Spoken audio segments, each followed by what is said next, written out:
Hello, everyone. Welcome to the Pinfall podcast, where we talk about wrestling. And unfortunately, sometimes we're forced to talk about Velveteen Dream. And why Triple It's a H sad sticks day. up for him so much. I have a funny little news article to talk about. It's actually not even part of my news section, but I didn't even need to write it down to remember that I had to talk about this. So just in case you don't know, I'm your host, Elizabeth, and I'm joined by my lovely co-host, Marcus. Also, can I just say, today was a weird day.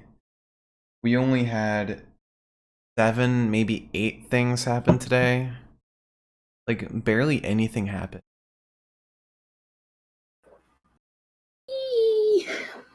Yeah, it was a weird day, but also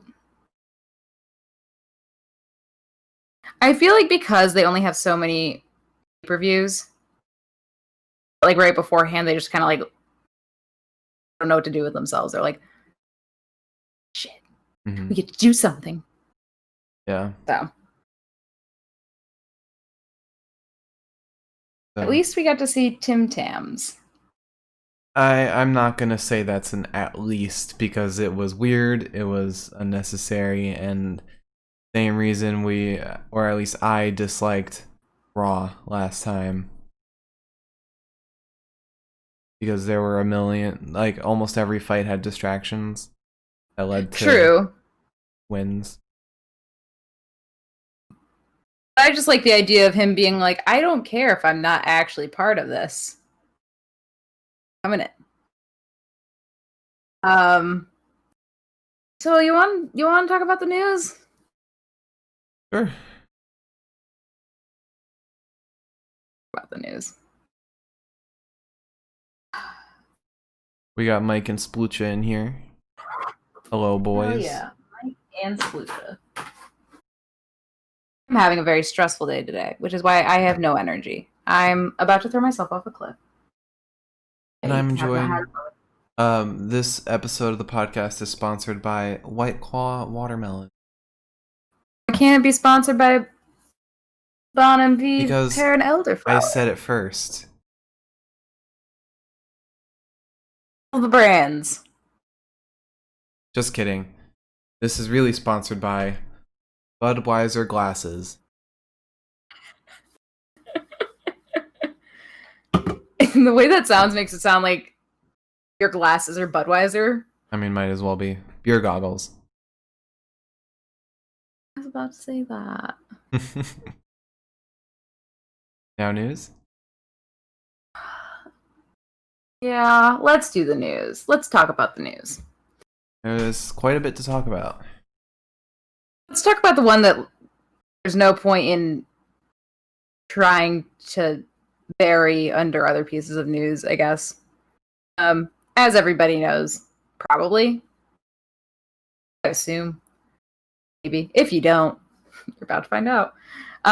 Renee Young is officially leaving WWE, which I think was kind of a long time coming at this point since we have not seen her in 500 years.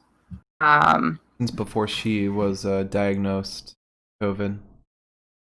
Yeah. There were rumors originally before she announced this that she was thinking about going to AEW, but now there's rumors that she's going to go to ESPN. Those aren't rumors. There's just talk that ESPN might want to pick her up. That's a rumor. She's made no plans on going anywhere. She's said nothing about going anywhere. Right. But I mean, that's the basis of a rumor at the end of the day, isn't it? No one knows if it's really true. Well, no, because I told you that, right, about ESPN. Yeah. What I read was just somebody saying it would be smart of ESPN to get her. Oh. Well, yeah. So there were actual rumors that AEW was looking to pick her up. Some people were saying that made sense because, Jon Moxley is over there. However, I also don't know if she would continue do sports announcing, only because she started, like, she put out that cookbook recently. Yeah. Which kind of made me feel like she was, like, going into a different direction. So, I don't know. But it's very sad. I don't think people realize that this is a much bigger loss to WWE than I think WWE realizes. She was. They I was gonna say she was one of the best backstage personalities that WWE has had. Yeah. I think one thing that, like, well, actually, I wonder if that's why they started bringing Sarah in. I wonder if they kind of, like, had, like, a vibe, if you will. This was how things were gonna go. Apparently, she didn't put in her notice until a week ago, but Right, but maybe, like, she had been, maybe they had just kind of gotten that inkling, though. maybe. Like, maybe there was, like, a conversation like, hey, whether you're coming back or not, maybe we should put someone in to fill in a place that you once had. Well, I feel like that makes sense. that was also around the time when Kayla was also diagnosed twice with COVID. I guess more so what I mean is that she stuck around after Kayla came back. Yeah. Yeah. But I'm very sad about this. Yeah, me too. I don't really see. I love Kayla and I love Charlie. I don't really see them filling those shoes in any way, especially considering the fact that I get them confused on a semi-regular basis. I could see Charlie kind of picking up where Renee left off, especially after she's been getting more involved with promos, like with the whole Bronson, Miz and Morrison I also had Raw storyline. Talk, so. There's Raw Talk, and there's currently the storyline with Angel Garza and Demi that she's been getting more involved in, which hopefully we see a newer side to Charlie that's a little more powerful or aggressive, because she's mad at Demi or mad at Angel, one of the two. I want to see somebody who's like an like, 'cause Renee was never that, like, involved in, like, the acting side of it, more so than she was, like, Tom Phillips. I would like to see another Tom Phillips, because the closest we have to that at this point is Alicia, and she's not on camera. Yeah. Still. But even to the end of Renee's career at WWE, she wasn't even a commentator anymore. They had her as like special broadcaster or something, like special something. Yeah. She wasn't even caster anymore. It was very kind of vague. The last thing that she did, car crash? Was she at the car crash? The one that reported on when Elias got hit by a car? I don't. Is that her? I could have sworn it was. I'm about to look it up right now. Am I going crazy? I'll look it up while I put some lip gloss on because my lips are sticking together. Love dead air. Keep talking. Well. Hey guys, I had a really tiring day and I started a new job. That was Renee. And I drove. Thank you. I was sick on Tuesday and then I drove today and I haven't gotten any sleep and everyone's asking things of me and I'm very stressed out. And I pulled all of this together in 2 hours while watching NXT. Please be nice. So. Also, real quick. Sad.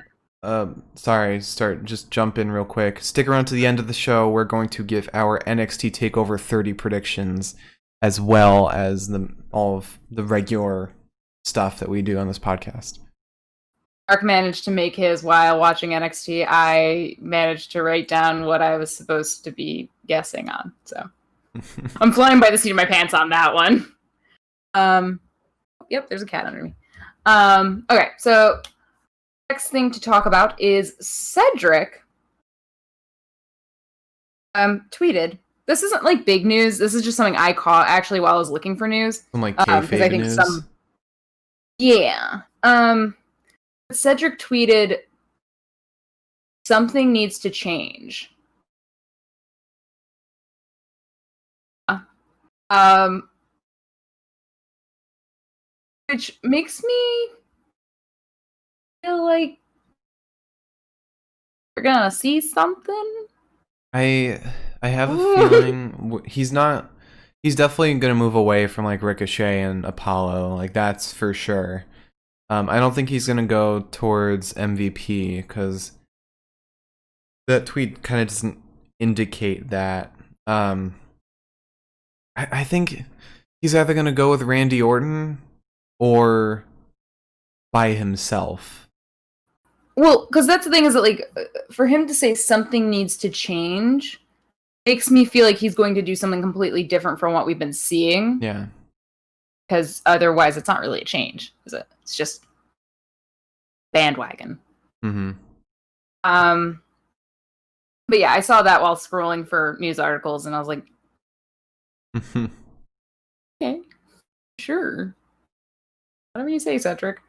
I wonder if they're setting him up for a heel turn or something, like like a disenfranchised kind of thing. That could go well with being kind of Randy's apprentice. Or maybe he's confronted by retribution and he decides to lead them. No, I don't. Well, we actually have some retribution stuff later on today that we I can't even talk use those about. News. Yeah, I can't use those news. technically not news. Theory news, but in the sense that it's new. Mike said SummerSlam is going to be Swerve City. Swerve is going to take over SummerSlam. Swerve has no money, guys. He's going to bet all of his money on SummerSlam. He's going to bet the car. Swerve has no money to bet. He's going to bet the car. He's going to bet his kids. He's going to bet the house. Swerve, stop gambling. Tearing your family apart. Goldberg revealed that he is under contract with the WWE for another 2 years, or for 2 more years. I don't think he re-signed. I think he's just saying he's still in the game for 2 more years. But who? Goldberg? Oh, yeah. Then I have a feeling predictions might be true about that. Maybe SummerSlam. I want to see another Goldberg Dolph Ziggler match. I want to see. I want one more Goldberg match, and I want it to be Goldberg versus Roman Reigns because we never got that. I just want to see 2 spears colliding. That's it. Do you want to hear my next piece of news?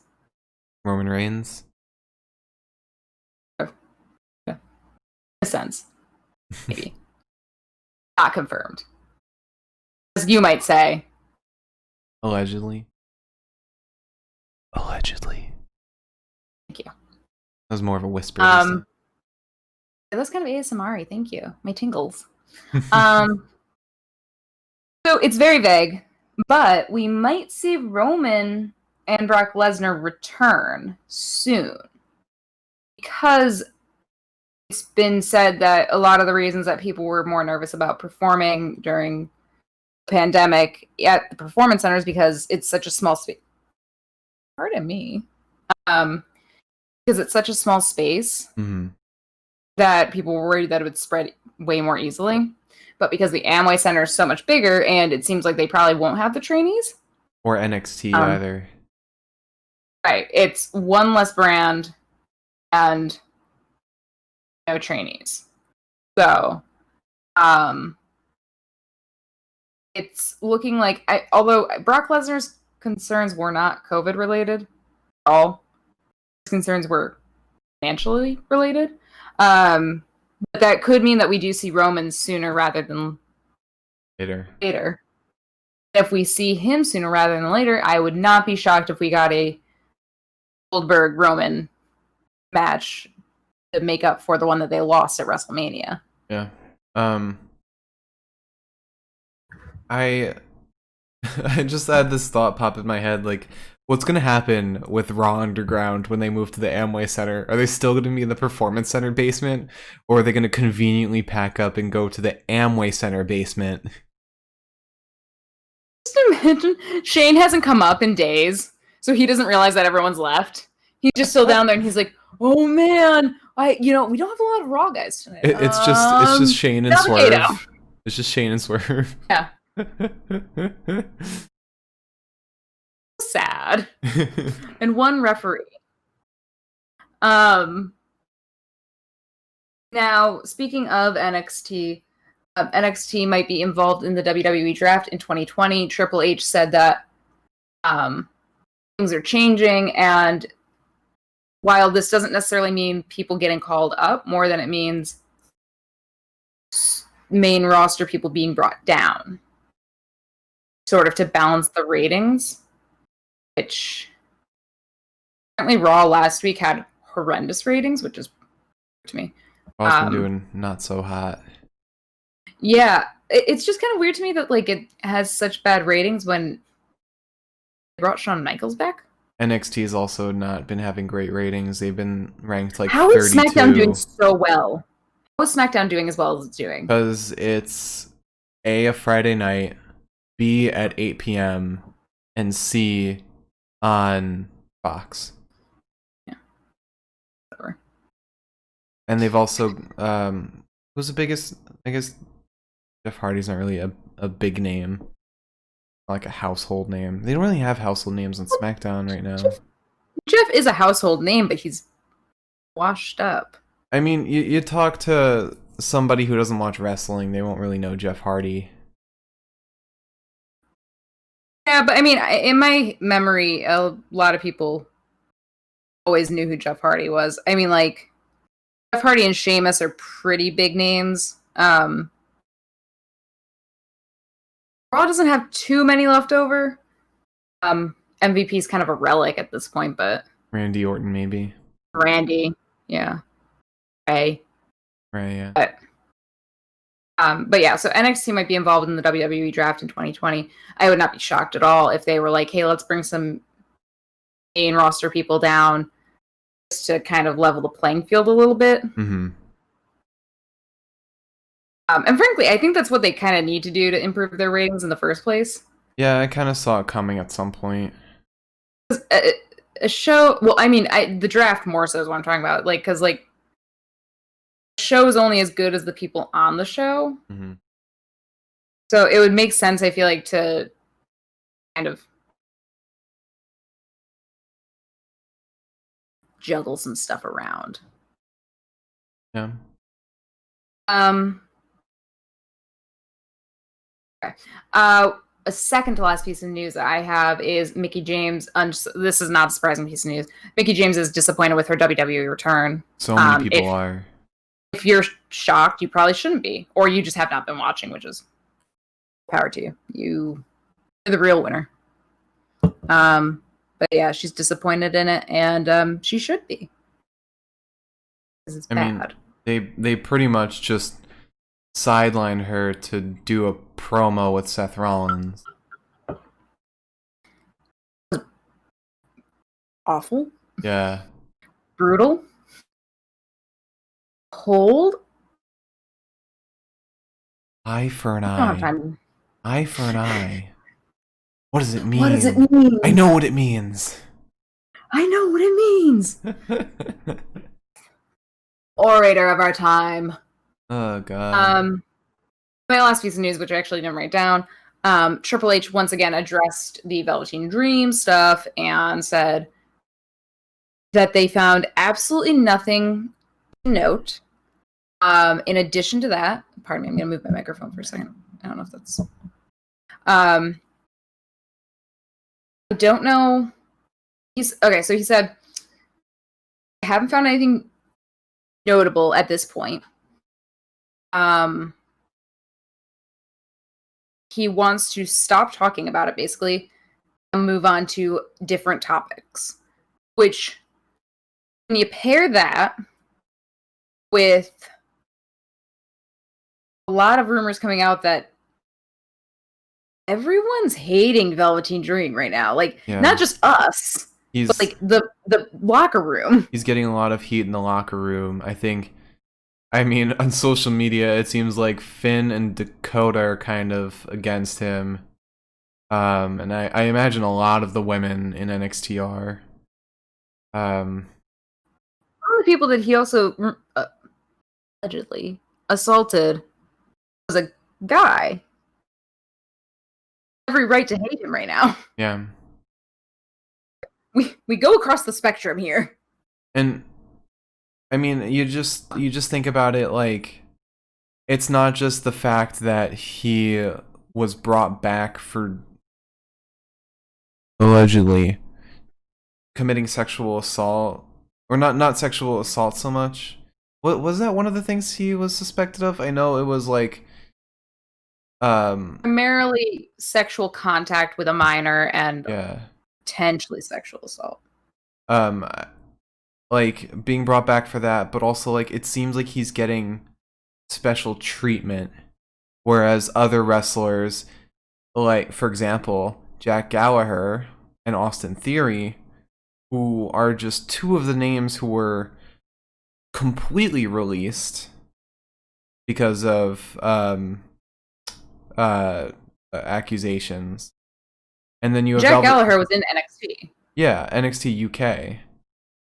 A couple of NXT like shows. He was at the cruiserweight tournament. Yeah. But they were released completely, and then you have Velveteen, who there is actual tangible proof of something he did, but they're not even like talking to the victims or anything. The accusers. Yeah. It's weird.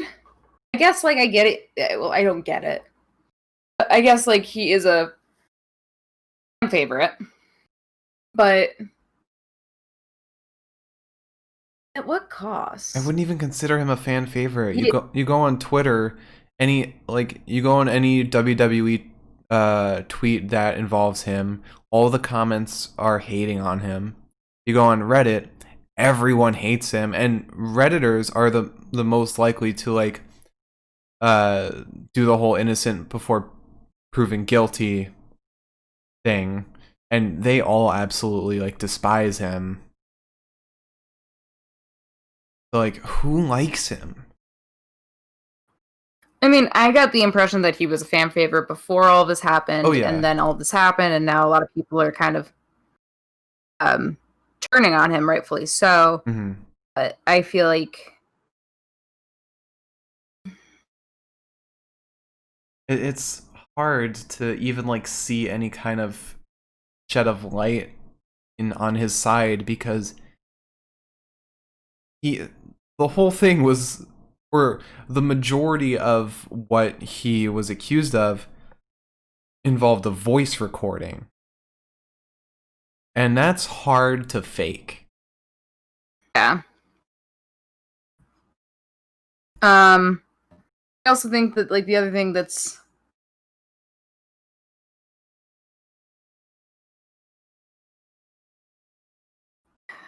we'll get into this,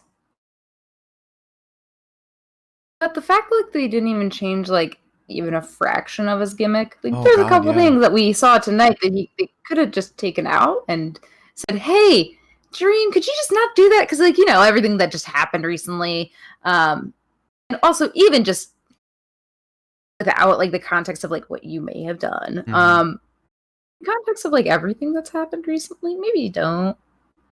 But no, they didn't even do that. And it's just, I don't know. I don't get it.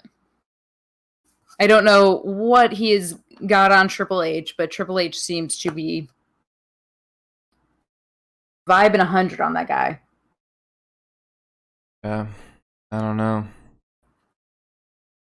All right. The most we can hope for right now is just the fan backlash is so much that they kind of need to take Velveteen out and actually do a real investigation. One that doesn't just have Triple H like looking around the corners.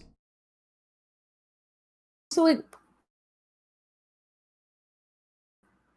why is Triple H doing the investigation? Why is it not, like, the law? Because if you actually involve the police or the FBI in it, then they'll actually find something. You got me there.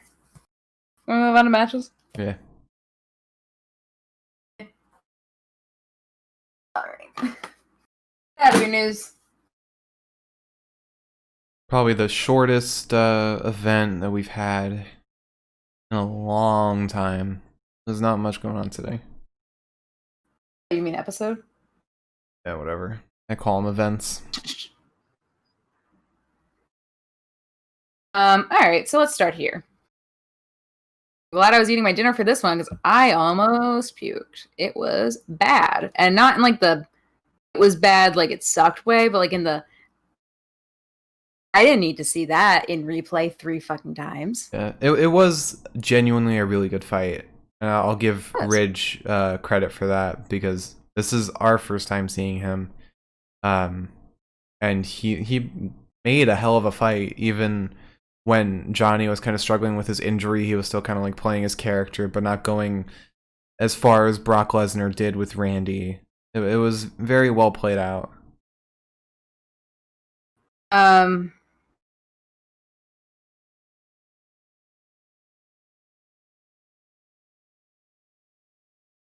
Yeah.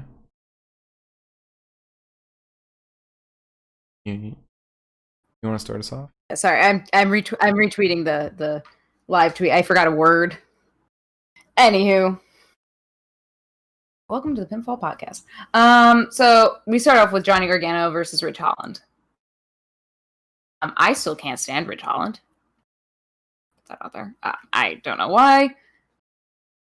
I don't know if it's like his like Peaky Blinders thing that he's got going on recently. Not recently, sorry. But his Peaky Blinders gimmick thing that he's got going on, I don't like this whole like with his like little baton or whatever. Yeah, I'm just not down with it. I think his look doesn't really match the gimmick. I think that's the thing. Like he doesn't seem. If he's going for Peaky Blinders, he should kind of seem a little bit grimier, a little bit more brutish looking. Like his wrestling style doesn't even match it. That's the thing. Is like I'd expect like certain body movements and stuff, like certain affectations with that kind of walkout that we just don't see in the ring. It doesn't. It's like he gets in the ring and he's like Ridge Holland, the person. Mm-hmm. I'm like, oh, okay, you're a wrestler. Why'd you walk out with a bowler cap on? He's probably also trying to figure his stuff out still. We gotta remember that about NXT. Some of these people are still like up and comers in the wrestling business. And also maybe translated in the UK and doesn't translate over here as well. Yeah. And maybe we're just dumb. As far as the whole Peaky Blinders thing is concerned, we might just be used to what TV shows us rather than how the Cockney thing really goes. I don't dress like that anymore, I can tell you that much. I don't know what Rich is doing out there. Imagine Ridge Holland, like he's hanging out with like all his friends, like wherever he's from. They're all dressed in normal clothes, but he's still dressed like it's like the 1910s. I'd love that. So Ridge goes in, slams Johnny to the mat, gives him a nice old uppercut. Then does one thing that makes me kind of cringe, the hand sub kind of thing, where he pulls all of his fingers apart. Don't like that. I don't like that at all. And like when he goes like this, I'm like, those are delicate. Johnny tries to crossbody Ridge, but Ridge catches him because Johnny is small and Ridge is big. Johnny manages to fight out, but then sorry. we got a weird typo. Johnny fights out and manages to get up onto the apron, kicks Ridge in the old noggin, and then stomps on his hand. And that's a really short-lived victory because then uppercuts him multiple times. Both European and regular. We got variety tonight. And sends his knees into Johnny's pelvis multiple times while he is backed up in the corner. Gets him strung up on the ropes. And Johnny, to begin this match, kind of like looked a little bit not all there in general. Just kind of like, he looked a little slow tonight. I think that just has to do with who he's fighting. He might be a little slower because his opponent's slow and big. Whereas different from fighting Swerve. But he manages to get a couple of elbows into Ridge's face. And then starts targeting his arm. Again, a short-lived victory. Ridge goes back to just pummeling the poor man. Ridge kicks Johnny in the head, which isn't the gross part that happened tonight. It got worse. And throws him into the corner, attacks him, but Johnny manages to dodge, sending Ridge out of the ring, and then Johnny suicide dives onto Ridge. Still not where it got bad. There were so many opportunities. It wasn't until the end. Funny enough. Johnny is then on the second rope, and he's cornering Ridge, just punching his little noggin. Ridge grabs Johnny, brings him down to the canvas.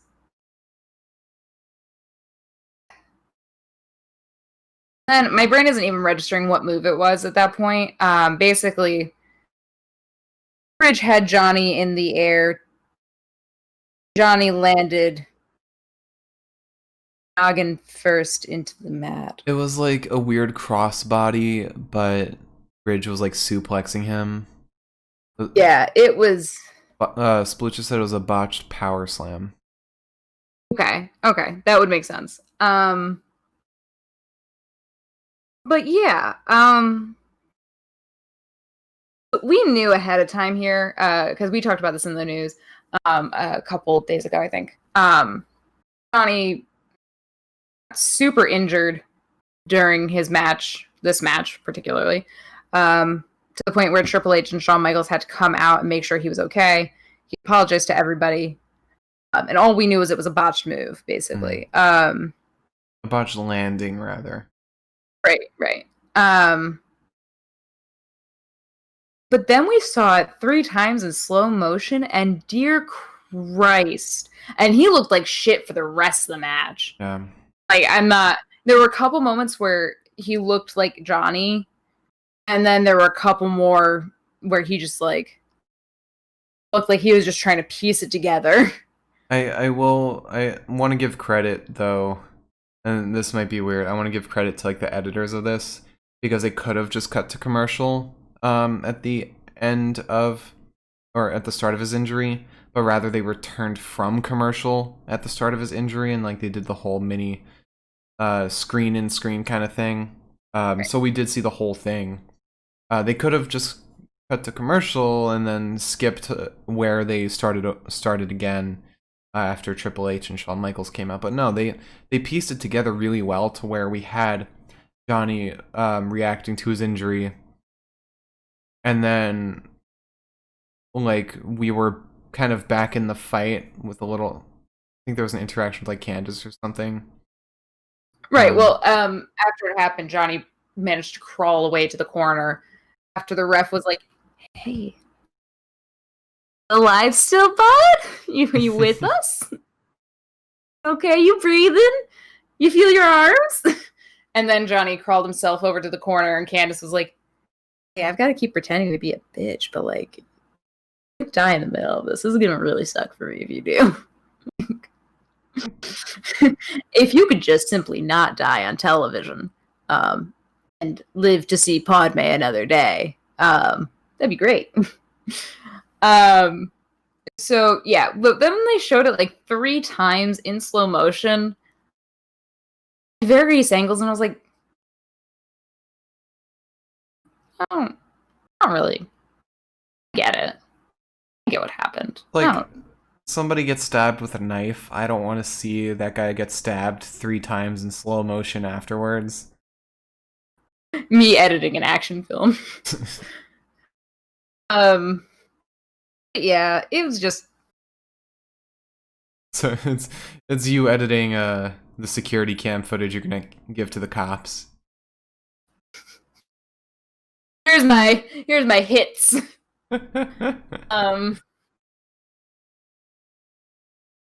My reel, if you will, sir. Damn, you're going to jail. Please show this to the other inmates. Okay, but what's my rate?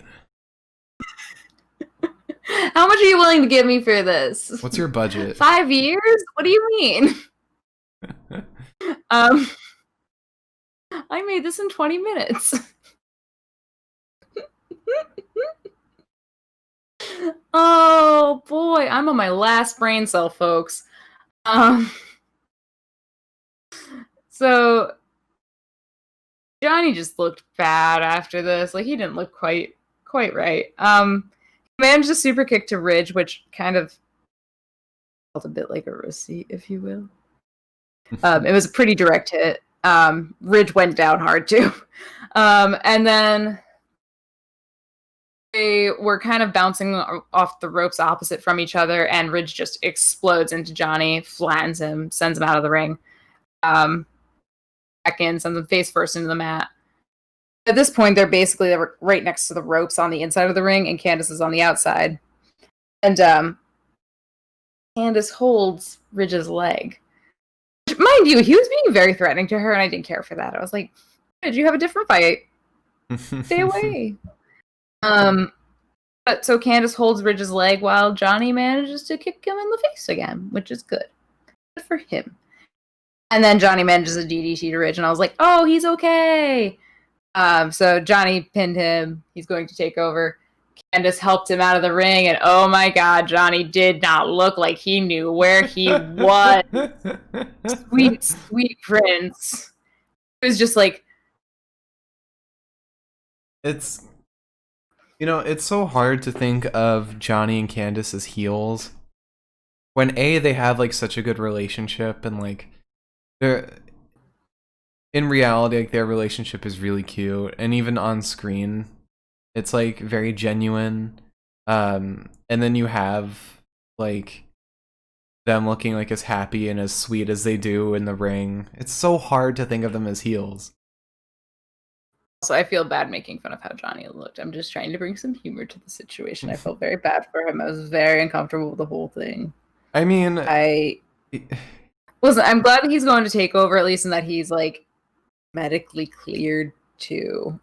Yeah, and he kind of got right back up and kept going. After laying down flat for a handful of minutes. Yeah. That was Johnny and Ridge. It was a really good fight. I gotta say, even with like that injury in there, it was all pulled off really well.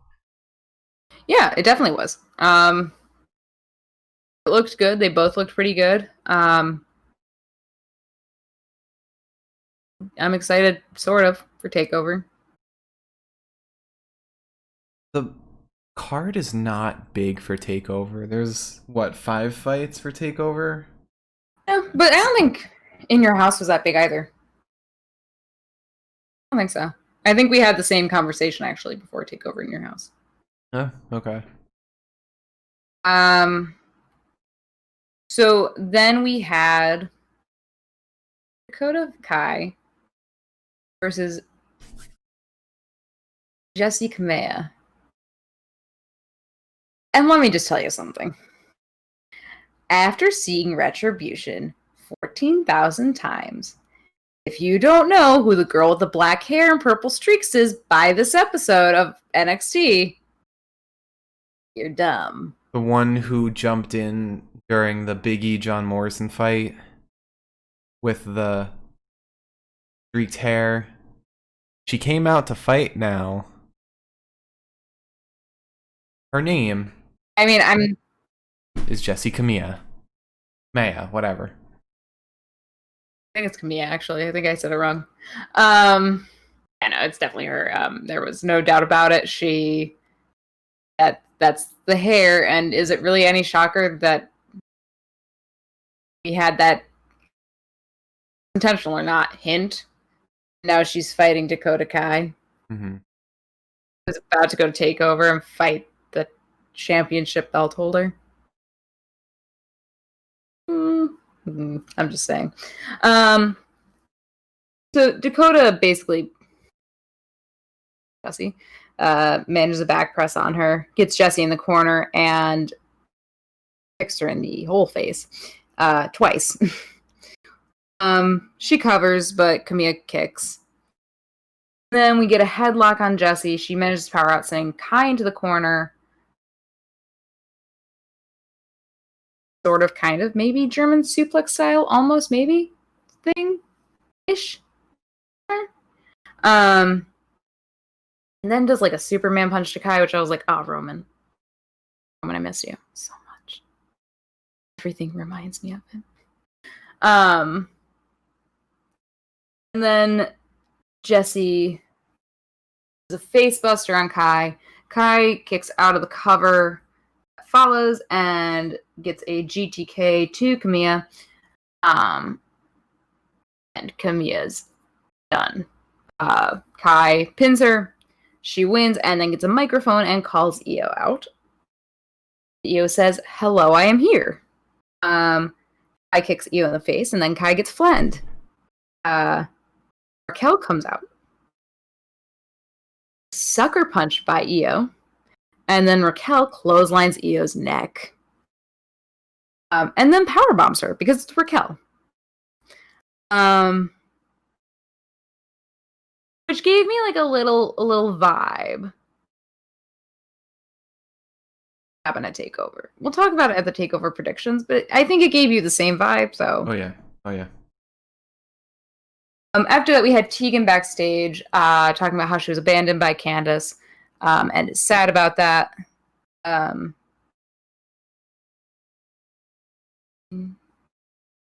Yeah.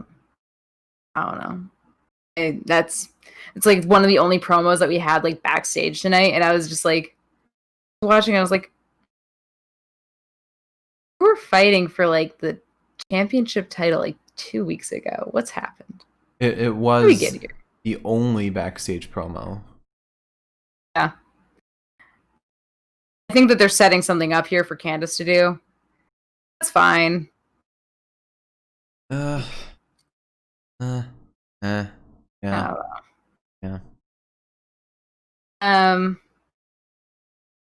I wouldn't be that surprised if I were Tegan, because Tegan's not a heel and Candice is a heel, and how many groups of pals that work together in the ring do you see that are one's a heel and one's not? Seth and Kevin Owens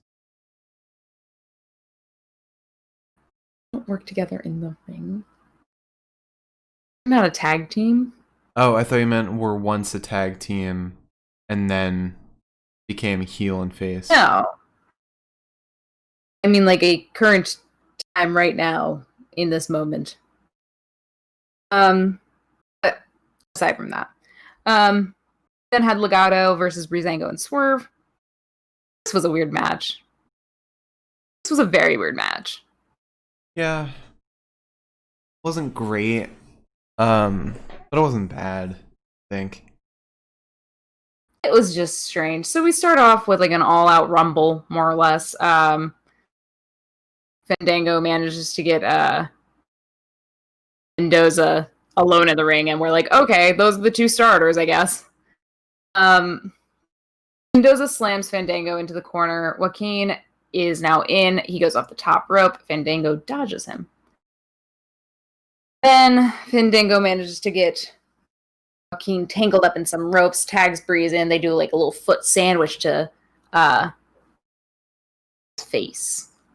Which I actually hated this moment a lot. Why? Oh, okay, I know why. Because who was that, Mendoza or Wild? Mendoza was like leaning over the ropes, like just bent over them, just like, come on guys, when you gonna do it? You know, it was very much a guy waiting to get hit. He could have at any point just like stood up. Usually, like, the camera angles are supposed to like work in the favor of like not showing somebody setting up that long for a move. Yeah. They just said, hey, you know what? Who cares? Takeovers this weekend. We had to give our best guys the day off. Then Dango's back in. Raul reverses a move, sending Dango out. Then goes to attack, but Swerve baseball slides him, and then Joaquin decides to bop around. And he sends him into the plexiglass. Then Swerve kicks Santos in the head. And Breeze is like, oh, well. So I'm just going to super kick him. I went to a commercial. It felt like such an afterthought where Breeze was like, yeah, okay. I'll just do this. What else am I doing? When we come back, we have Fandango against Wild. Wild sends Fandango into the corner. But Fandango manages to super kick Wild in the face. Fandango gets up to the top rope, somehow gets distracted by his own teammate, and is thrown off by Wild, who gets him back in the ring and begins stomping on his arm, which he injured in previous episodes. All three Legato guys are in at this point. They continue to target the arm. Wild and Doza attack Swerve and Breeze. And Breeze sends both men out somehow. He holds his own for a second there. Gets Swerve in, and Swerve just goes off. He focuses most of his intentions, obviously, on Santos. He bulldogs Santos. And he sends Mendoza out of the ring as he tries to interfere and kicks him in the face. Then goes off the top rope. But Santos gets a leg up, sending his knee into Swerve's little jaw, his little chompers. That's not Swerve's last laugh. He manages to turn Santos around as he has a waist lock on him so that Wild kicks Santos in the back from the top rope.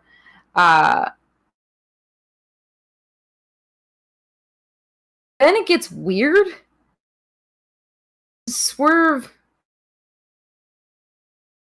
pile drives Santos, which isn't legal. So he's not allowed to pin him, which felt like I don't know what the point of it is. Like them putting that move in. Maybe that's just to show that Swerve is kind of a rookie still. Really? And he doesn't really know so much. He doesn't like know the rules as well, I guess. Or perhaps he doesn't care about the rules. Why he's in Raw Underground betting all of his money.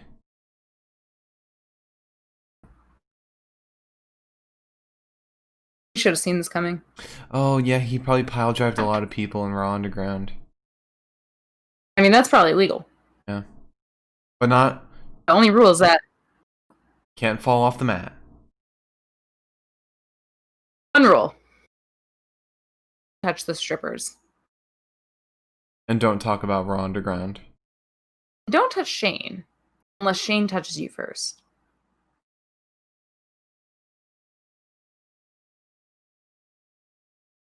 And don't talk to Bugs. There's 5 rules.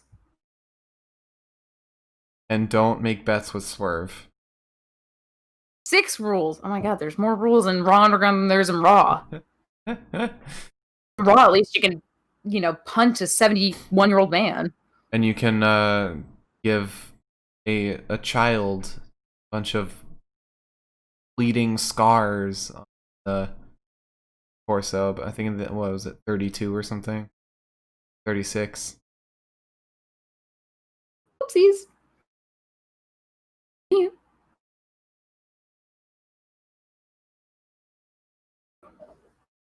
Crikey. What? Crikey. Let's see, can I get my charger with my toes? I think I can. I don't understand why Liz doesn't plug in her laptop before we start the pod. I don't think Mark understands. I've been running around all day. I just didn't think about it. I'm a very busy woman. You see this hair? This hair takes 20 minutes alone to brush. Wow. I wish that was a lie, actually. I'm pretty sure it's not. Great. Now we're back. Thank you, Mike. So then Bree... Sorry, Mike just said he saw I went live on Twitch, and I did. Thank you. Fixed CPU. All good now. Anyway. Mark went live. Confirmed. So Breeze gets in because Swerve's like, oh, crap. And he's doing his best to kind of hold his own, and he does kind of well up until Santos pulls him jaw first into the rope and then drives Breeze into the canvas to win. And Breeze is just laying there. On. Yeah, respect. Lots of respect. So much respect for him right now. I don't like this bit we're doing. This is a bad bit. It's a bit between me and me. Yeah. Best bits. And then we have Pat McAfee walking in with his band of manly men who all definitely look like could be part of like the rival vampire clan in Twilight. Oh. They were all of the vampire stunt doubles. Vampire clan led by Logan Paul. Oh, Big Paul, not Logan. He looks more like... I don't want to talk about that. I don't want to go into that. I don't want to claim to know anything about anyone. So this leads us to Undisputed Era. My boys. Looking for Pat McAfee. Bobby decides to look for him by doing the one thing Bobby knows how to do best, which is climb up onto the ropes and stare out into space. I love him for it. We're from the same place. Anyways, so he comes in with his posse. Pat McAfee does. Which is weird. I don't know why he needed a posse too. I guess, like, I get it. Like, oh, he's scared of Undisputed Era because Adam's got 3 other guys behind him. He wants to have 3 other guys behind him, except he gets 4 other guys. Whatever. I thought he had 3. No, he had semi-balding man that stood like this, and then the 2 vampire hunters with man ponytails. Okay. Yeah. That's how I remember people. Bobby, of course, is 100% there to back Adam up. He is ready and also vaguely amused by everything that's happening. And then as Pat McAfee talks, if you like look down at the apron where he's standing, where Bobby's standing, you can definitely see him slowly losing interest and wondering when the hell this is going to end. He's an old man. He's just like standing there like... Like, it doesn't even feel like it's like kayfabe at that point. Like, it's not like he's like getting all like puffy about it. He's just like, oh my god, no one told me this promo was gonna be this long. He's like, so I gotta pick up a Grubhub order in like 10 minutes. Can like, I finished mid-chapter. I wanted to go back reading my book. Hi, it's like 8 o'clock. I gotta go to bed. Oh, Bobby. But, you know, Pat McAfee gets the microphone, and he talks a decent enough game. Adam definitely looks like he's about to get his ass kicked, too, by the way. He 100% looked like he was about to, like, get his ass handed to him in that ring right there. Yeah. But That's like doing like a little side shuffle the whole time he's talking, not on purpose. It's just like a thing he does, I guess. Makes a comment too about better hope that I don't choose to continue in this profession Because I'd make the ratings go up more. Oh, because it would be number 8 for me.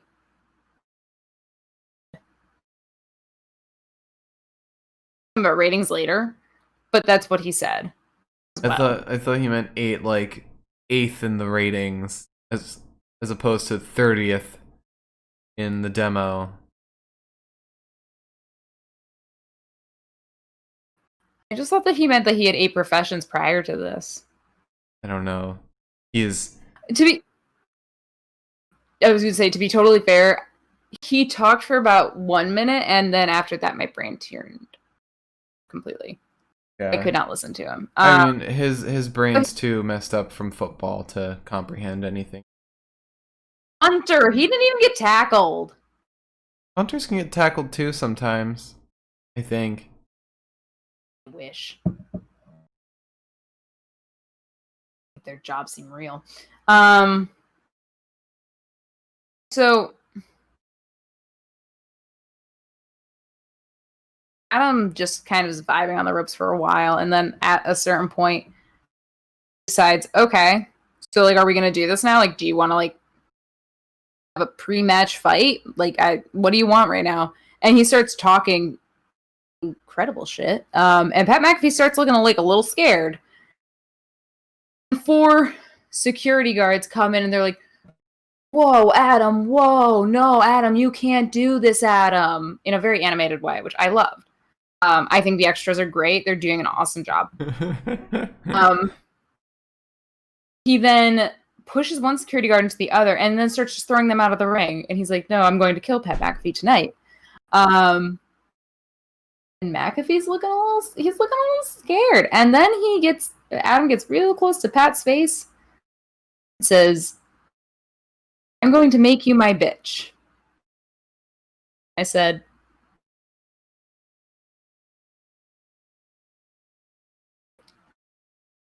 all right, Adam. Have fun. And then Bobby looks like he's just having the time of his life as he's walking out. I'm in love with all 4 of them. I want nothing but the best for them. Bestly Bobby. And then we move on to Aaliyah and Mercedes versus Rhea and Shotzi. Oh my god, let's talk about how excited I am. Especially since more. Finish your sentence. More Rhea and Shotzi tag fights. I would love to see more. Since they now have matching gear. They came out in that lime green and black, and I said, oh, ladies! They're coordinated. And they seemed like an actual team, not like 2 people who were begrudgingly matched up with each other. They seemed to do a good job. They were cohesive. Yeah. And to be fair, Shotzi was doing a lot of tag stuff prior to this, and Rhea was also doing some tag stuff prior, so it's not like they're like 2 random singles people that were just paired up. Yeah. So Rhea goes after Mercedes Martinez, and then crosses Aaliyah when she comes out. Shotzi Cannonball Senton's Aaliyah, and then face busts her like in the worst way. Oh my god. It was from a height. And then does the only good move in wrestling. Welcome to the ball pit. There is nothing I like more. That's the only move that matters to me. I'll take it over a Claymore kick. I'll take it. I wanna see her do it on a man because then it'll be the perfect pun. Robert Stone. Yes. It's just like it has the most chaotic energy that I've ever seen from anyone else, and I love it. And Shotzi's always so happy doing it too. It's like she waits for this moment. Yeah. God, I'm getting black paint all over my hands. I have this like dried up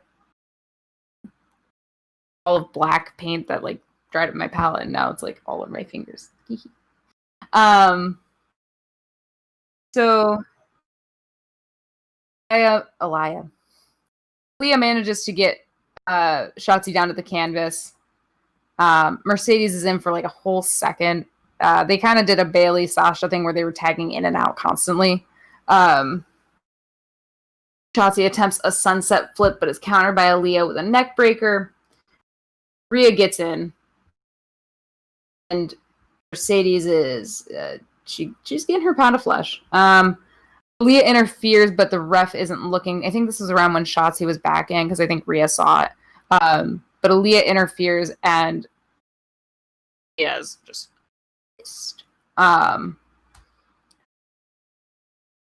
Mercedes Martinez butterfly suplexes Shotzi, and Shotzi manages to sky high DDT. Martinez still has trouble getting up. Finally gets Rhea in.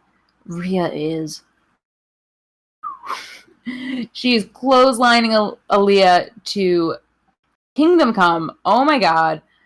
She snaps Aaliyah into the canvas, basement dropkick, then an electric chair facebuster as if Aaliyah's face was not having enough problems already today. Mercedes then interferes. And Rhea destroys her. Shotzi is at that point going to the top rope, and then Robert Stone interferes, distracting Shotzi. So Mercedes has a chance to kind of like nose in a bit. Rhea gets back in, right? And she's sent shoulder first in the post, and she rolls out. Mercedes is then on the apron and goes to try to kick Rhea in the head. Rhea grabs her off the apron and power bombs her ass. Mind you, on the far end of the ring, there used to be a plexiglass wall that people could get slammed into. We know this because we've seen Seth Rollins slammed into the plexiglass wall many times.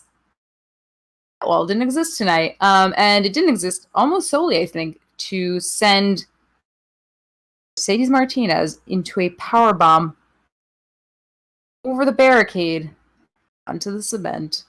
Also, real quick, since you mentioned kind of the parallels between the arena and Raw and NXT, they mentioned today that they're shooting at Full Sail. Which it didn't look any different, so I don't really know if that's... I've seen the matches from Full Sail. It didn't... I don't know. Nothing about that place felt different from... I was also very much half awake and half alive for most of this. But I didn't see that. I don't know. Especially because they're not... It was reported when the Amway Center thing was announced. It was reported that NXT is staying at the Performance Center, that they're not going back to Full Sail yet. Very specific. So I don't know why they said anything about Full Sail tonight. Like, it was very clear. They were like, the only people in the Performance Center now it's NXT. That's it. Yeah. It's the only people now. So I don't know. Anywho, after Mercedes is sent into the ground, courtesy of Rhea, he manages a top rope senton onto Aaliyah, and that's that. Shotzi wins. Woo. Or Shotzi and Rhea win. And they just look so happy together, and they look so good together, and I just want to see more. And I love... because imagine what the t-shirt would look like. That'd be a great t-shirt. I also love how they're kind of giving Shotzi more spotlight, and B, an actual chance in winning, because she had not been doing hot at all this year. She's actually had a bad time. Let me try and yeah, because she's had 3 wins this year and 12 losses, so she was very much like in the kind of Casey Catanzaro and Kaden Carter field, where they're faux enhancement talent. They're enhancement talent with like a little bit of personality, kind of like Indy Hartwell too. But it's very nice to see her make that step forward. Yeah, especially in this light, I feel like Rhea is the perfect person for her to be with. Mm-hmm. And I just, sometimes I find like myself being like, oh, new tag team, yucky. I don't really like that one. But I vibe with this. I very much vibe with this. Yeah, this is perfect. Yeah. All right, so let's move. Oh. The last thing of the night before we get into the best of the night, and then after the bests of the night, we will be going into the predictions for NXT Takeover 30. I mean, if you want, or you can make a prediction card. That's okay. That's fine. You could just write it on a piece of paper. Busy. That's okay. Okay, I'll figure something out. I mean, I won't have it ready for tonight. I'll do it for Friday. If you want, you could do it while I'm just talking about the last fight, because I'll mostly talk about like all the people entering the ring. I'll be concise. Oh, because I'd have to get up and get paper, I think. I might be able to do it. Hang on, we'll talk about it. Or Okay. right, I'll think about it. Anyways. Do you want me to just run through the last fight? Oh, But we can. All right. We can skip the whole specifics and just get to the meat. No, because I've got stuff I want to talk about. I want to talk about some stuff. Okay. When we talk about the match, I've been dying to talk about the match. So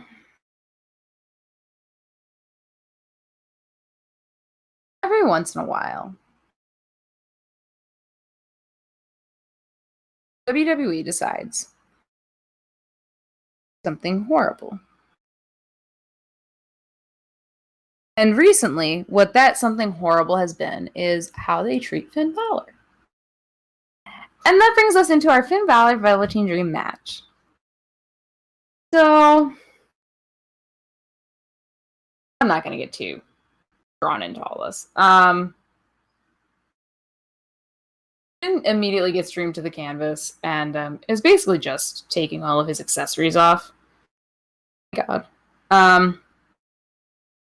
We're talking about the guy who comes out in briefs and jacket, and Velveteen's out here with pants, 2 shirts, skull cap, a bandana, sunglasses, and all the bells and whistles. Dude. Guys, so it was a match. Okay. Dream is in a headlock for a lot of it. He tries to roll Finn up, who somersaults off of his back. Dream then slaps Finn like across the face. Wrestling move. He does it multiple times too, and I was like, "Great, hey, sure." He throws Finn from the ring and then punches him in the stomach. He's not looking great. Finn launches Dream into the canvas and is just choking the shit out of him still. He's trying to power out, sends some punches to Finn's stomach. Finn clotheslines Dream, and then Dream does a jawbreaker to Finn. So, my first problem here is maybe I'm being naive, maybe I'm being stupid. Dream 100% looked like he like slugged Finn Balor multiple times. Mm-hmm. Like I've seen guys sell punches pretty well. Corbin sells punches well.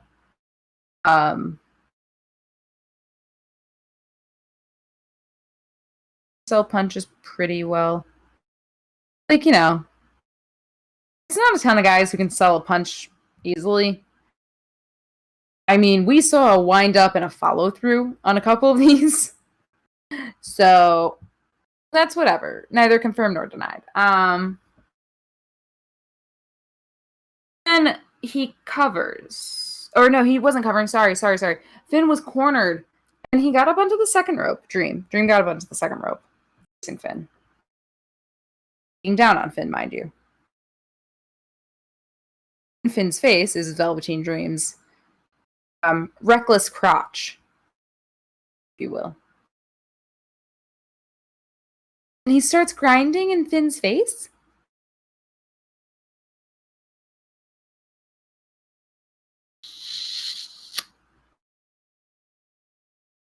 Can I quickly bring up something in this same regard? Mike said in the chat that a new Velveteen Dream story broke out on Reddit. And I went to go check it out.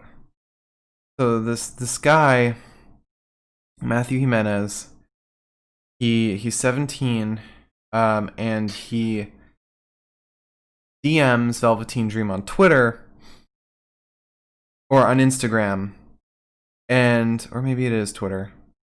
Actually, I think it's Instagram. No, it's Instagram. A new mystery. The conversation goes as such.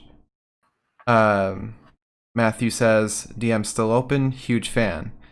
Dream says, "Yes?" ? Matthew says, "Yeah, ever since I first seen you, man, I want to be like you." Dream says, "Thank you. What do you look like?" Matthew sent a couple pictures of him, and also shows that this is the actual Velveteen Dream. He goes to his actual Instagram. Dream says, "How old are you?" Matthew responds, 17. Dream says, "What do you want to do in life?" Matthew says, "Become a lawyer and or wrestler. Want to be a wrestler more, TBH." And then Dream says, "Right, you'd be better off in porn, LOL." And then Matthew says, "Yeah, how so?" And then Dream responds, "LOL, if you were packing, you'd be better off is all." And then Matthew says, "I'd say I'm packing, not gonna lie." And the evidence is all there.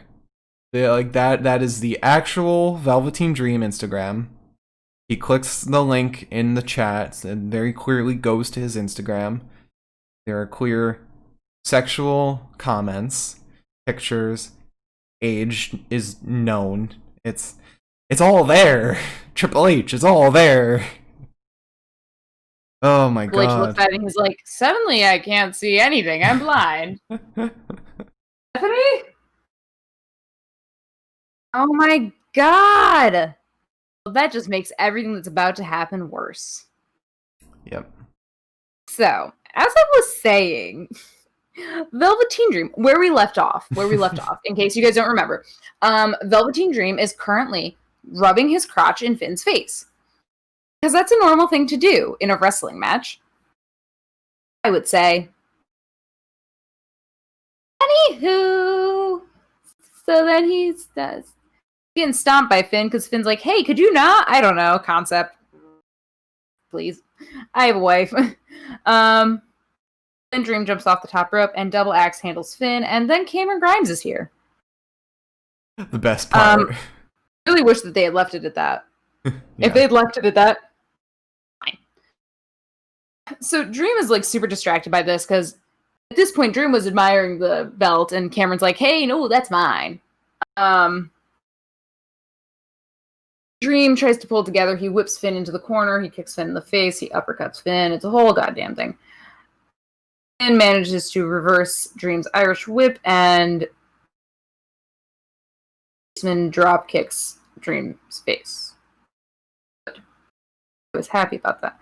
And then Dream punches Finn. And Finn said, "Here's one for the folks in the back." Goes up to the top rope, and Finn sends him crotch first into the buckle. I said, "Oh, Captain, my Captain." Thank you. That's my president. How could you not love the man? Mark, after this, you should probably show, in case people haven't seen it, I want Mark to show you guys the tweet that Finn made. Oh, yeah. Because it's so then there's a chop to Dream's face, throws Dream out of the ring, decides to keep kicking him. tries to climb the ladder because now Finn's distracted by Cameron, who's been there for minutes, and is sent face first into the apron by Dream, who drags him off the ladder before doing so. Finn counters the Dream DDT and then drives Dream into the canvas and dropkicks him. Finn gets up to the top rope, or is trying to. He probably wants to do his coup de grace. He's looking at Cameron Grimes this whole time. Of course, Velveteen Dream comes out of nowhere, superplexes the shit out of him. Johnny comes out, sends Cameron off the ladder into the ref, who is now also dead. And now he's in the middle of the ring. Cameron is. The ref, actually. Balor, Cameron both kind of punch him. And then there's a sling blade by Balor, which always looks so nice. Always looks good. A super kick to Dream. Johnson then comes out. Now we're all in the ring. I want to know if there's actually going to be a winner. Except I don't, because I know there is, and I know who it is. However, I don't want to overlook this one moment of comedic genius. Comedic genius. Chef's kiss, comedic genius. Johnny Gargano is facing, I believe, Bronson Reed.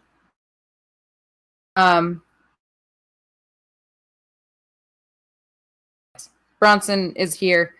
Johnny is facing him. He is in the middle of the ring. He backs up and bumps into Damien's chest and just reaches up, caresses his face, and you can see Damien laughing.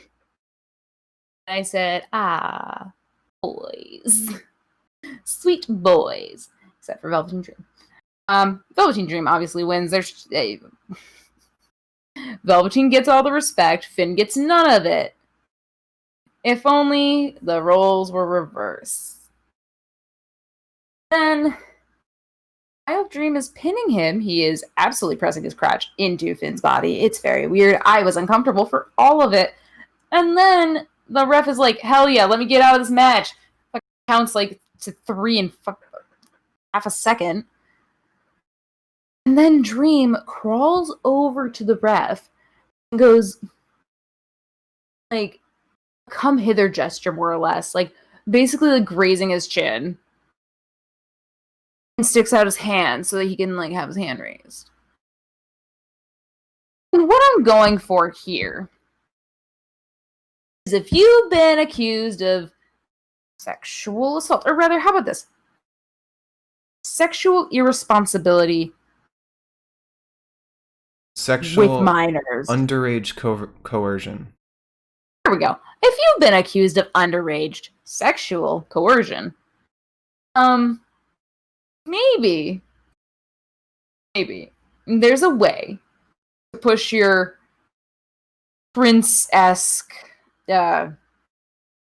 gimmick without shoving your dick into a man's face or into his abdomen or seducing the ref, counting your friend out here. The concept. I thought that was smart. Maybe Triple H has other ideas that are like, hey, maybe we play into this gimmick and make him look like a total creep. I don't fucking. But also, is Dream worth it? Is Dream worth all the risk that Triple H is taking? Real quick, I just stumbled across this headline on ESPN saying that Seth Rollins says he was given a list of potential opponents for SummerSlam and chose Dominic, saying, I didn't even think twice about it. I think it's a sign of good faith that the company, the people in charge, felt like I was capable of giving this kid his first match on a huge platform. And it's really interesting that they let him choose his opponent. And I wonder who else was on that list. Can I also say something in regards to that? Yeah. Seth Rollins recently has had to do a lot of interviews kind of out of kayfabe. A lot of his interviews recently have been like Colby Lopez, like talking. I'm getting the feeling that like so many like wrestling fans are like so up against him he's recently had to like kind of like take that down as far as like how he acts like in the media. Mm-hmm. I feel bad about that. I've noticed a lot of articles recently where it's just like him saying like nice things about WWE and shit like that. I'm like, what, buddy? No. Anyways, thank you for distracting me with Seth Rollins from this horror show. You know, Extreme Rules horror show. This is it. Also, we did once again forget something. Tim Tamfachi that showed up in the middle of this. He has not qualified for the ladder match at all. He just showed up. He showed up to get some revenge on Finn, who, it makes sense. Finn did attack him after their match with Dex. Mm-hmm. But he just showed up. It was nice for a second. It was a breath of fresh air. So you want to talk about the best of the night? I'm excited because this was a good night. Okie doke.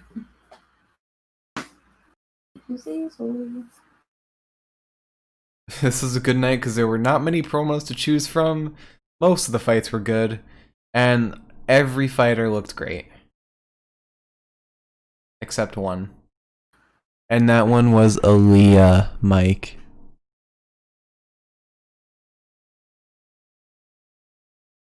Can't wait for the backlash for Mike to just quit watching. Our next pay-per-view is SummerSlam. What? I said I can't wait for the backlash.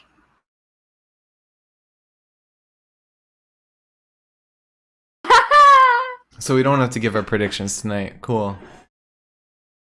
Aww. I have the chat open now, by the way, guys. Alright, so best promo of the night. You ready? You ready to talk about it? Is it my joke? No. That's the best fight of the night. I'm in here? Yeah. I'll have the cat do it. I don't even know where the hell that cat is. Alright. So also I'm very much dreading how we have in the next week we have 3 pay-per-views to go through, all of which are going to involve drinking. And I want to find a happy medium between how Backlash went and how Extreme Rules went, so it's going to be painful. But anyway, best promo of the night. We had 2. We had Tegan Nox backstage, and we had Undisputed Era confronting Pat McAfee, aka the vampires from Twilight confronting the werewolves from Twilight. So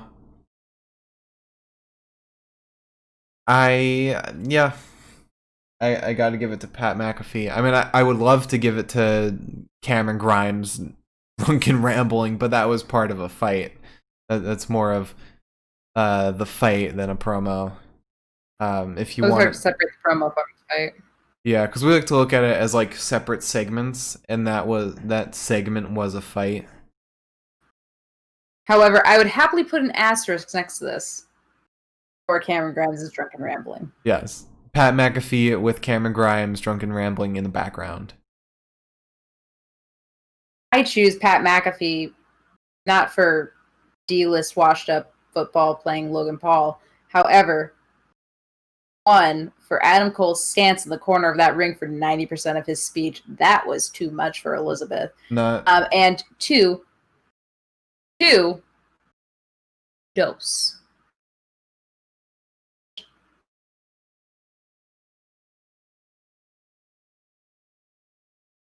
Giving it to Pat McAfee's thing because of Bobby Fish. I'm a sucker. And Adam Cole's stance in the corner.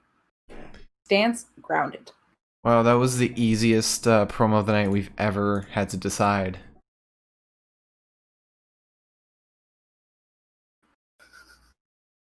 I like that even though I've got this at 200 zoomed in like an old lady, I'm still like, what does the chat say? I can't read it. Fighter of the night. This will be the hardest one for me to pick. This will be. So we started off Johnny Gargano versus Ridge Holland. Johnny, one of my favorite wrestlers in NXT. The wonderful man himself. The man who apologized for taking a really bad bump that would be a career shortener for most people. The lovely husband to Candice LeRae, and the father to Padme Amidala. Amidala. Johnny is for sure my pick for this fight. He was absolutely phenomenal.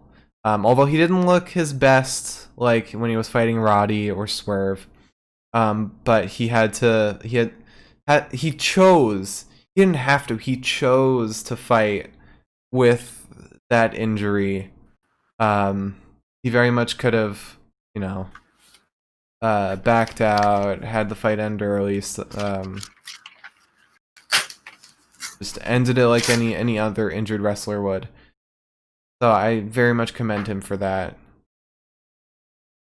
And he also did a DDT while injured too.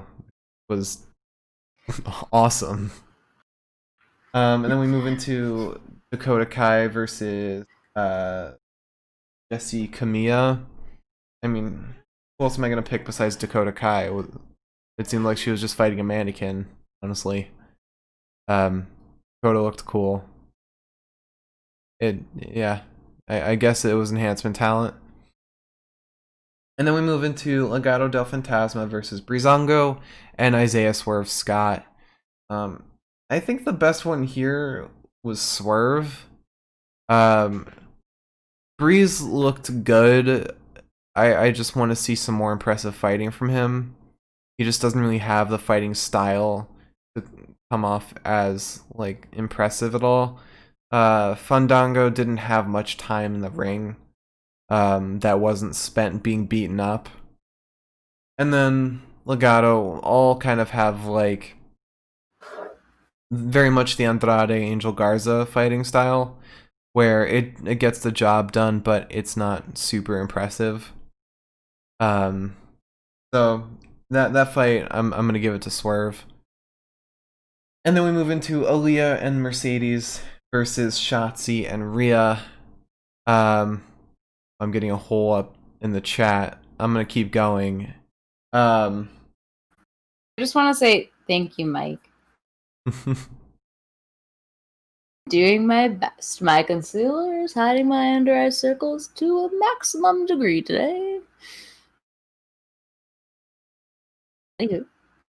And yes, Blucha, Andrade and Angel Garza, in the past few months, from what I've seen, has not been impressive because they haven't been booked really well. I mean, Angel is always booked to lose, and Andrade, him and Apollo kind of have similar styles. Apollo a little bit more flashy, but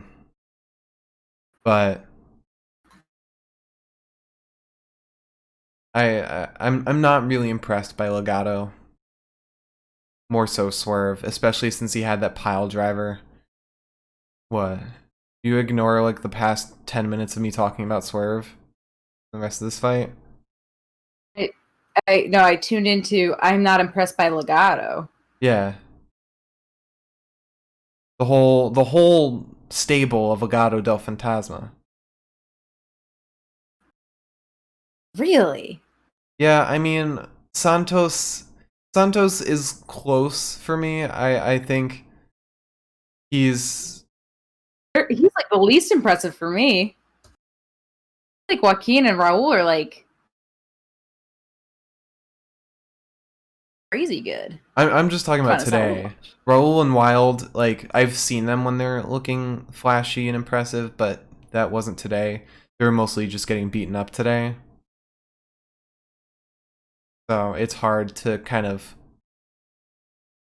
like them when they're mostly getting beaten up. But then you had Swerve, who did look fantastic. He did that pile driver and like pulled it off well. And then had good character moments in there too. How dare you, Mike? No. How dare you? I do not hate Mexicans/Hispanics. How dare you? Mark's just waiting for somebody to caption that audio and ruin his life. I could be one of those people that's like, no, I love this person. But no, I'm not going to. I'm not going to give you that satisfaction. I don't. Calling Sarah right now. No, I love luchadors. Aleister Black is my favorite luchador. Oh my god! No, because Splucha said luchador hater, and I was like, no, I like luchadors. Yeah, I know, but just your audio without seeing the chat. I don't hate Mexicans or Hispanic people. I love luchadors. Yeah, Aleister Black is That's my what I favorite heard because I luchador. wasn't looking at the chat. Oh my dear God. Heaven. I have luchador friends. Anyway, before we go on too long, I got a whole nother drink. I'm ready for this. listen. I was the one arguing for Legado last week, their fight to get fight of the night. I was arguing for them. Come around. Anyway, the next fight. I will probably piss off more people with this fight. Oh my God. So, my pick for this fight between Aaliyah and Mercedes versus Shotzi and Rhea. I picked Shotzi. Shotzi looked awesome. She has the most improved category filled out here. She looked absolutely amazing. She had an amazing time doing it. Like, her energy kind of it transcends the screen. Can I also say something? Yeah.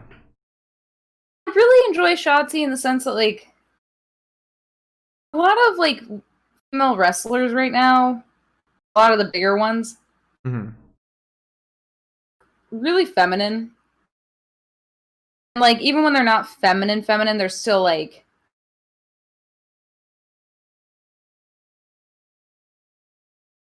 not too eccentric, I guess. That's the right word. And I do enjoy that, like, Shotzi's getting this opportunity to be, like, just this wild fucking thing. A human being. And, like, she doesn't have to be feminine. She doesn't really have to be anything. She's just... The only way you can describe it is Shotzi? Yeah, she's Shotzi. She does it better than Ruby Riott. Yeah. In my personal opinion. Shotzi's like Ruby if you remove the depression. Ruby's so sad, though. Liv left her. She's so sad. But they're back together. Are they? Liv posted a selfie of them together yesterday. Very, very nice selfie. Cat keeps coming in here for 5 seconds, realizing I'm still doing this, and then walking out. Really bad, damn. But yeah, Shotzi she looked the best in this whole fight. Her energy is amazing, and she has a hell of a time fighting in the ring. And it seemed like she had the most time in the ring out of anyone today. Maybe Aaliyah was second, but like Shotzi definitely seemed like the most dominant, which is weird because she's sort of the most poorly booked wrestler in this whole match. So I love what they did with her today. Okay, so after this, I gave up on trying to see. Huh? I gave up on trying to see. Squinting was giving me a headache. That's fair. We both have glasses now. Glasses team! My It doesn't have contacts, and I just can't see. I ran out of contacts and have to wait till Friday to Monday to get them.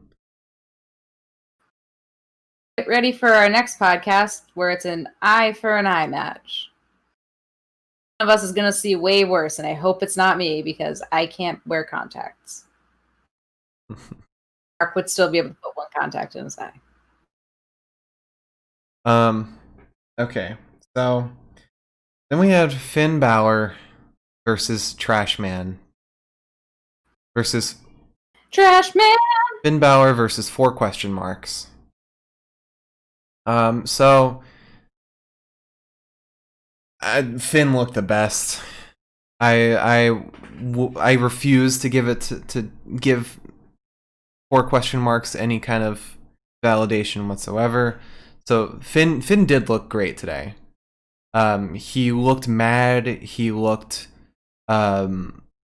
strong. But at the end of the day, he lost because of a distraction. And it was very dumb that he was distracted in the first place because he had Cameron giving his whole drunken rambling on the ladder the whole time. And then Finn, at one point, when Dream was on the ground, Finn is just completely distracted, like having a whole conversation with Cameron. It wasn't a loss that should have been given in any other day, in any other fight. But yeah, Finn looked great. He had a moment where he swept 4 question marks legs, like at every rope. He swept his leg like 4 times. It was just so angry, so petty, and I loved it. It's like, you will not walk. He looked awesome, and it sucks that he didn't win. It really sucks. It sucks that he hasn't like gotten any justice recently. But so the actual fighter of the night. Can I get a drum roll from the chat? I want to see how they go about this. I want to see how chat goes about a drum roll. I've offended them so many times today, Mark. Will they drum roll for you? Oh, thank you, Sploocha. All right, so. Wow, you've gone against everything Splooch has ever wanted. So this is impressive. This is my redemption and you got Mike, arc. So. Oh, Jesus Christ. So the fighter of the night for tonight, it's close. It is. God, I'm actually like, I'm still trying to decide in the moment. Liz is the top as fighter of the night. But got him this time, boys. The WWE NXT fighter of the night is Shotzi Blackheart. She did amazing today. It was between her and Johnny. Johnny didn't look up to par even before he was injured.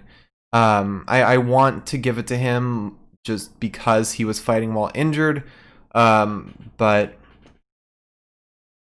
that he, even before he was injured, like I said, he didn't look as great as he could have. But if we're talking about somebody who excelled who they normally are and how they normally fight, Shotzi was definitely that wrestler. She was phenomenal, she was exciting, and she was badass.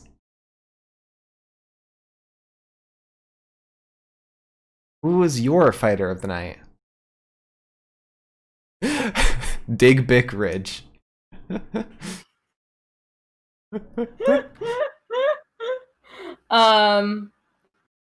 My fighter of the night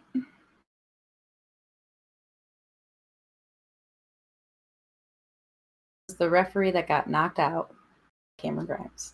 He laid there the whole time like this.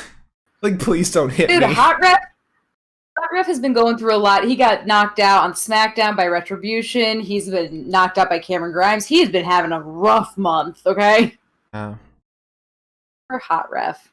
I expect so much from him, but he's kind of useless in the moment. Oh, yeah. Anywho. Who's he what's it's is so hard. I know. Today was hard. I kind of want to go with Rhea. Rhea, okay. I don't know. It's hard for me because, like, I liked Rhea because Rhea did a lot tonight. She was really intense when she was in. Mm. And she was also really intense when she was out and, like, yelling at the ref. So I really liked that. I liked how much she contributed to the match. The fact that, like, even after getting sent into, like, the post shoulder first, which is usually, like, in a lot of matches, it seems like they get sent into the shoulder, now they're just crumpled. Yeah. She got out and then she powerbombed Mercedes over the barricade. So, like, it's hard. Also, Shotzi's getting more time. What if I didn't concede? And what if, in theory, our fighter of the night is just that tag team? Unfortunately, that's not how the rules work. So, if you don't concede, then let's leave it up to the chat. All right, boys. Is it Rhea that wins? Or is it Shotzi?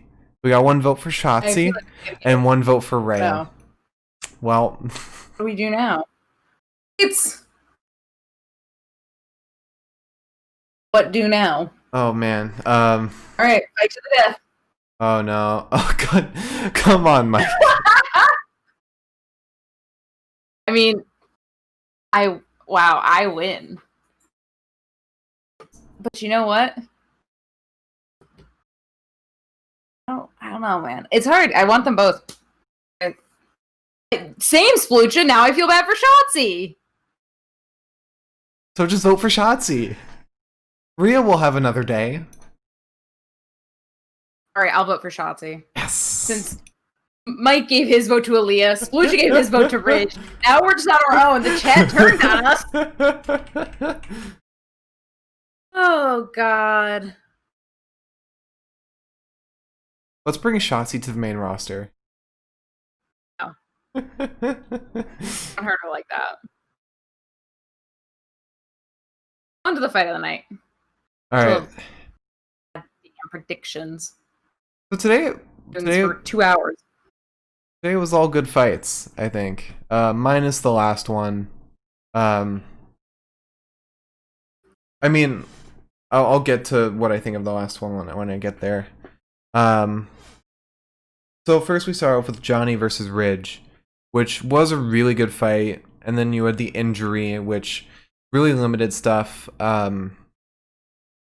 But you had Ridge pulling off like a great performance while Johnny is kind of going through that injury. Like, he's not just standing there like a statue. He's trying to make the most out of that moment. Same with Candice and Johnny. I mean, Johnny was basically trying to fight for his life at that point, but at the end of the day, that fight was great on its own. And Johnny still fought through hell after getting injured. Plus, it was also pieced together really well. They completely cut out the part with Triple H and Shawn Michaels very seamlessly. And yeah, I think this fight was a lot better than it ever deserved to be. And then you had Dakota versus Jesse Camilla, which enhancement talent fight. I mean, what else could you want? And then after that, you had Legado del Fantasma versus Breezango and Swerve. It was a good fight. I'll be honest, I did like zone out for a lot of this fight. But yeah, it had good moments. You had Breeze fighting basically 1v3. You had Swerve with his disqualification. And you had Legado still looking dominant. I mean, Santos is one of the highest rated wrestlers in NXT right now. Like, he's just doing that well. But I don't think this fight had like everything the next fight has, but the next fight does it better, I think. Speaking of which, yes. I read Splooch's message in the chat. I saw it. And my brain immediately, for some reason, mixed everything up. And I thought he wrote Luchadork Destroyer Mark. And I was like, Luchadork? Damn. That's intense. Was that some Freudian slip of yours? Yeah, I think my brain just kind of got rid of Destroyer and the MAR and just said, "Boop, Luchadork." Lunchable Destroyer. Okay, all right. Before we get too distracted, Too late. So then we move into Ali and Mercedes versus Shotzi and Rhea. Great fight, really great fight. Everyone looked awesome. Even Robert looked awesome on the sidelines. You know, he is probably the best manager right now. His performance he does such a good job. He does more than just cheer for his wrestlers. Like, you can hear kind of a dialogue that he has. And he has such a good character too that really comes off. You had wrestlers that had no right being as good as they are, performing incredibly well, like Shotzi. Rhea looked amazing too. Aaliyah looked fantastic as well, and I love her energy that she has. She also contrasts really well with Mercedes, and the two of them make a really unexpected but fantastic tag team. I want to see more of Mercedes. I want to see her kind of come to life. We've only really seen her against fights where she absolutely dominates, and I want to see her kind of really struggle and be kind of pushed. And I mean, yeah, I already talked about how much I love Aaliyah. She has amazing acrobatic skills. She has amazing energy, and she is like vibrant is probably the best way I could put it. And then we move into Finn versus Dream. Now, by itself, this fight probably would have been a contender for Fight of the Night if it was just Finn versus Dream. But then you had, or even if it was just Cameron Grimes on the ladder, would have still been a contender. But then you had every wrestler who is in this ladder match come in and make it so chaotic you can barely tell what's going on. Tim Tam Thatchy Thatch comes in. Tim Thatch. For some reason, surprised we didn't get Dexter Lumis, like, wheeled in on a wheelchair. I asked for so little in this lifetime. This fight had potential, but then they decided to make it a North American title circle jerk. But I will say, the best part about this fight was Cameron Grimes sitting on the ladder, going to the moon. Not Finn Balor leg sweeping Velveteen Dream every step he took. Okay, yeah, that was a close second place. That was a very close second. But I will say, I wish Raw and SmackDown hyped up their titles as much as NXT does. So I meant to bring this up with something else right before we do the predictions, but can we quickly talk about the one of these days? Cameron Grimes, Karrion Kross. The Karrion Kross Keith Lee promo that they did, like sort of promo. I don't want to call it a promo because it was more of a movie trailer, but shit was off the walls. Mhm. It was impressively good, except they edited Dijakovic's face to look blue when Karrion Kross was joking him out, which I said, maybe in poor taste, but that's fine. However, anyways, I just wanted to make that point. It was very good. It was very good. And also, it made me miss Dijakovic so much more. Yeah. The NXT makes these titles feel like kind of an achievement, although it does get kind of cringy how they force every wrestler when they have the belt on the podium to like look at it and admire it for like 5 seconds. Comes off as a little cringy. But then you have moments like today where you see some actual like appreciation for the title. You have like Cameron Grimes basically like trying to get as close as he can at the top of a ladder. And then that montage really it was what proved to me that NXT actually like cares about the titles. It's not about the people that their wrestlers inappropriately interact with.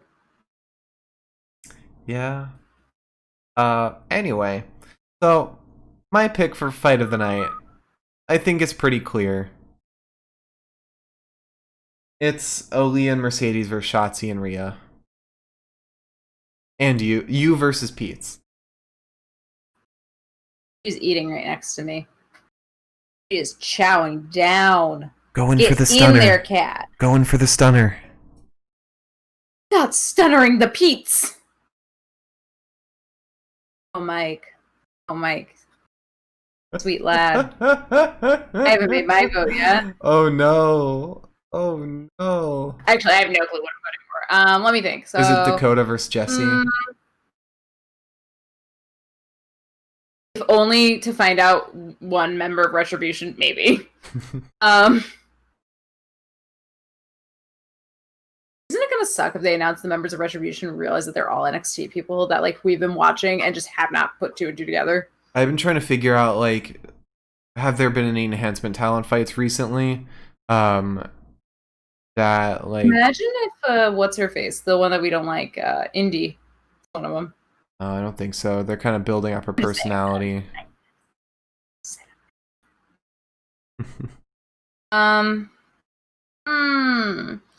See, the Breezango fight would almost get it if Breezango didn't look so Breezango-y. They look bad. Swerve annoyed me tonight a little bit. Yeah. Swerve kind of got under my skin a bit. He's been doing that a lot lately. Yeah, I don't know what's going on. Like, his return was so sick, and now I'm just like... I think Raw Underground ruined him for us. Maybe. And him being on 205 Live. I think also it's just like the fact that he distracted his teammate to the point where his teammate got screwed up from it. Like, it only happens in Bayley and Sasha fights. What are you talking about? But yeah, so it can't be that. It's obviously not Dakota Kai. Offense her. What? I wanted you to pick that. I am not picking that because Dakota looked great, yeah, but such a shame. What's the point? It's not going to be the ladder match as much as I love Finn. I'm not choosing Finn matches until it goddamn means something. Where's the respect? No respect. Maybe he's leading Retribution. You know what? Fine. He may as well. Just kidding. None of them were Irish, and I could tell from the get-go. His sweet little sprightly voice would not go over well in Retribution, I don't think. So I can't choose a ladder match. I think really I am torn at the end of the day between Rhea, Shotzi, Mercedes, Aaliyah, and Johnny and Ridge. I think that's the hardest thing for me. Johnny and Ridge has the added component of the fact that Johnny quite literally almost had himself a Tyson Kidd situation.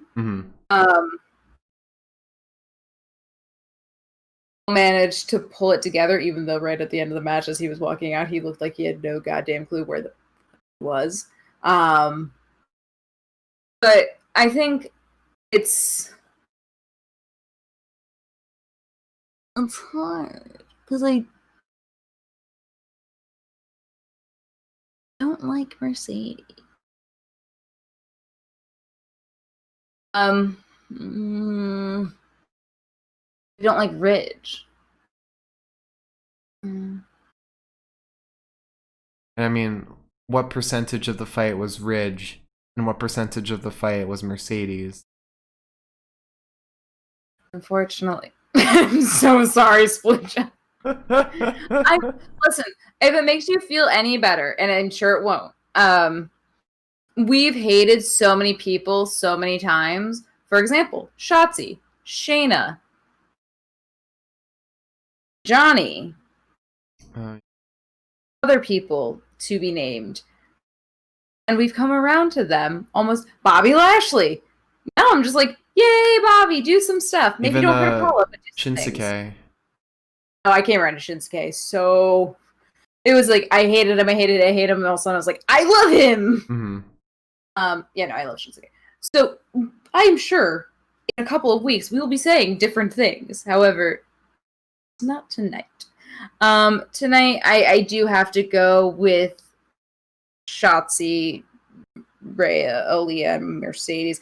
The only reason I'm really choosing this over the Ridge Johnny fight is just because it felt a little more cohesive altogether.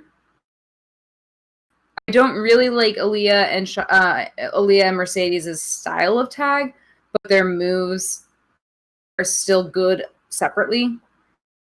It had a couple of moves that like left me like, damn.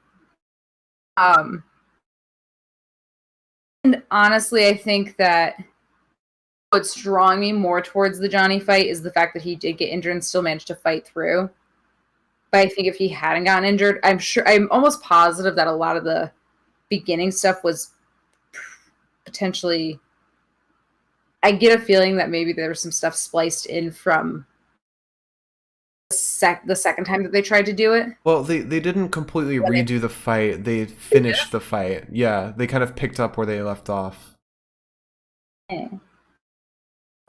So one way or the other, Johnny just seemed a little slower to me, and I think we've kind of started getting used to a different style of Johnny, which is a much more entertaining style, much more active style. If it makes you feel any better, Splucha,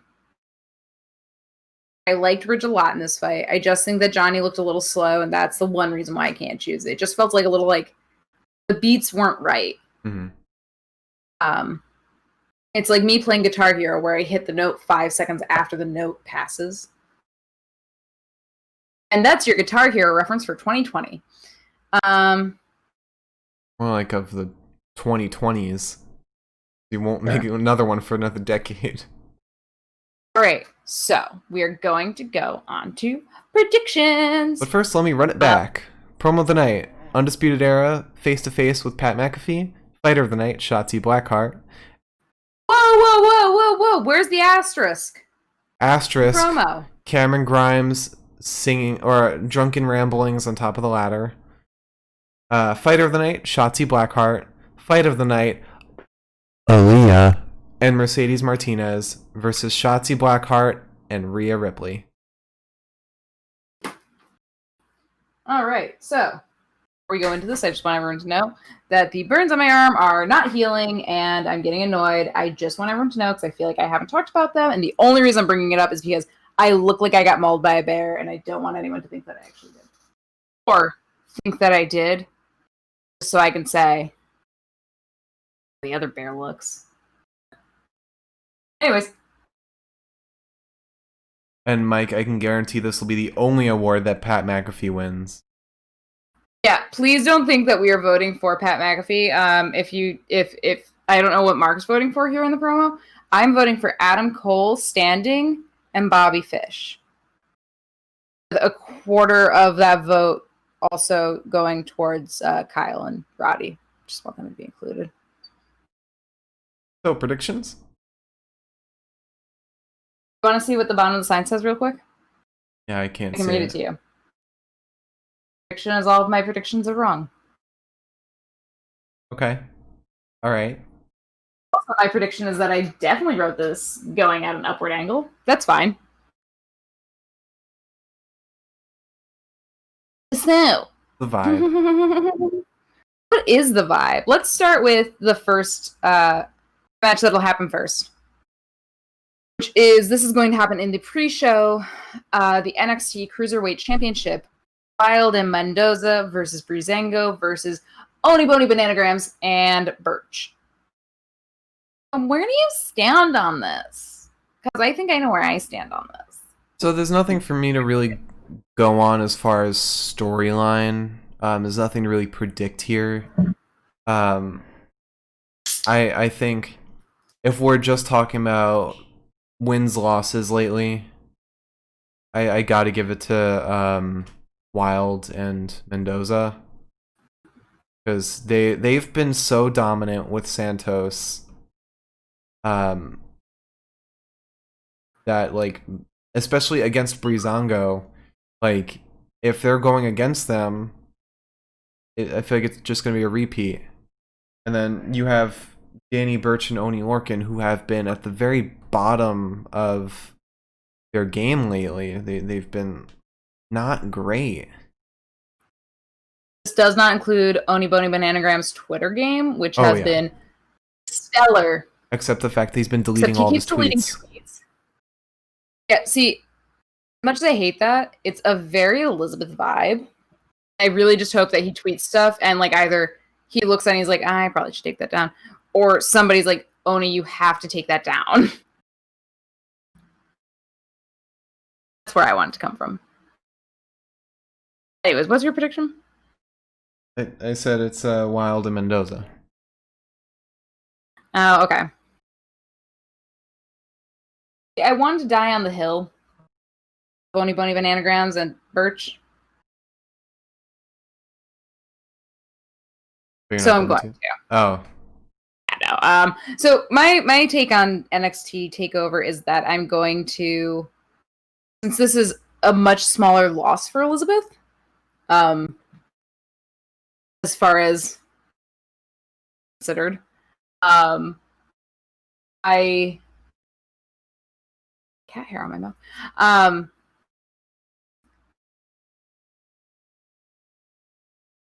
Taking 6 drinks. And my hills for Takeover, and I'm going to make educated guesses for SummerSlam. That's how I've chosen to do this. Also, real quick, we should kind of explain the rules for those who don't know as far as pay-per-view events go, and our predictions. So, what we did last time in Extreme Rules was we drank every time we had an incorrect prediction. It's not whether the opposite was correct, it's if we were wrong. So something else could happen, but if we made an incorrect prediction, we would have to drink. Now, last time we just took a sip for every wrong prediction. The time before that, we did a shot for every prediction. I want to try and find a happy medium in there, because there's only 5 matches and 5 sips is like nothing. I would just say we could make cocktails and do sips of cocktails, because sips of this shit's not going to do anything to me. Like, I could finish one of these in 30 minutes and I'll be a person again. But 5 sips of a cocktail also isn't there? I feel like. What is your happy medium between that and shots? Shots. They also, okay, you can do shots. I'll do sips of cocktails. We'll match our levels here, because also at Backlash I went to pour myself a shot and I poured it all over my floor. That's why the Backlash video is not up on YouTube, because Mark and I have to get jobs at some point in our lives. Maybe. Okay, so I will do a shot at Takeover for every incorrect prediction, because there's so few. I can't promise the same thing for SummerSlam. I could be willing to do shots for Takeover. Okay. I am not doing shots of straight liquor. I am If I were in college, maybe I could, but 3 years later, it's just not going to happen. I'm sorry. It's not. I'm also confident in all of my predictions, so I don't think I will be wrong in any right whatsoever. And since I am taking the die on this hill strategy, I am not confident in any of my predictions whatsoever. All right, so I said Wilder Mendoza. You said Oni Boni Bananagram and Danny. Was it Birch. Oni Boni Bananagrams and Danny Banani Birch. that? What's next? Next, we're gonna go in a vague order. Because we were for time, I had to just paste all these down. So let's do Io Shirai versus Dakota Kai. Okay. Now I have a vibe here. Normally I would go based on stats. For example, Io Shirai, 8 wins, 4 losses. Dakota Kai, 11 wins, 6 losses. And Io Shirai has had the most important wins, whereas Dakota has kind of, just won regular matches. But I'm going Dakota here, and here's why. Dakota has has the potential for a story to open up by getting the title, especially since they reintroduced Rhea, or not Rhea, what's her name? Why am I blanking? Why am I blanking on her name?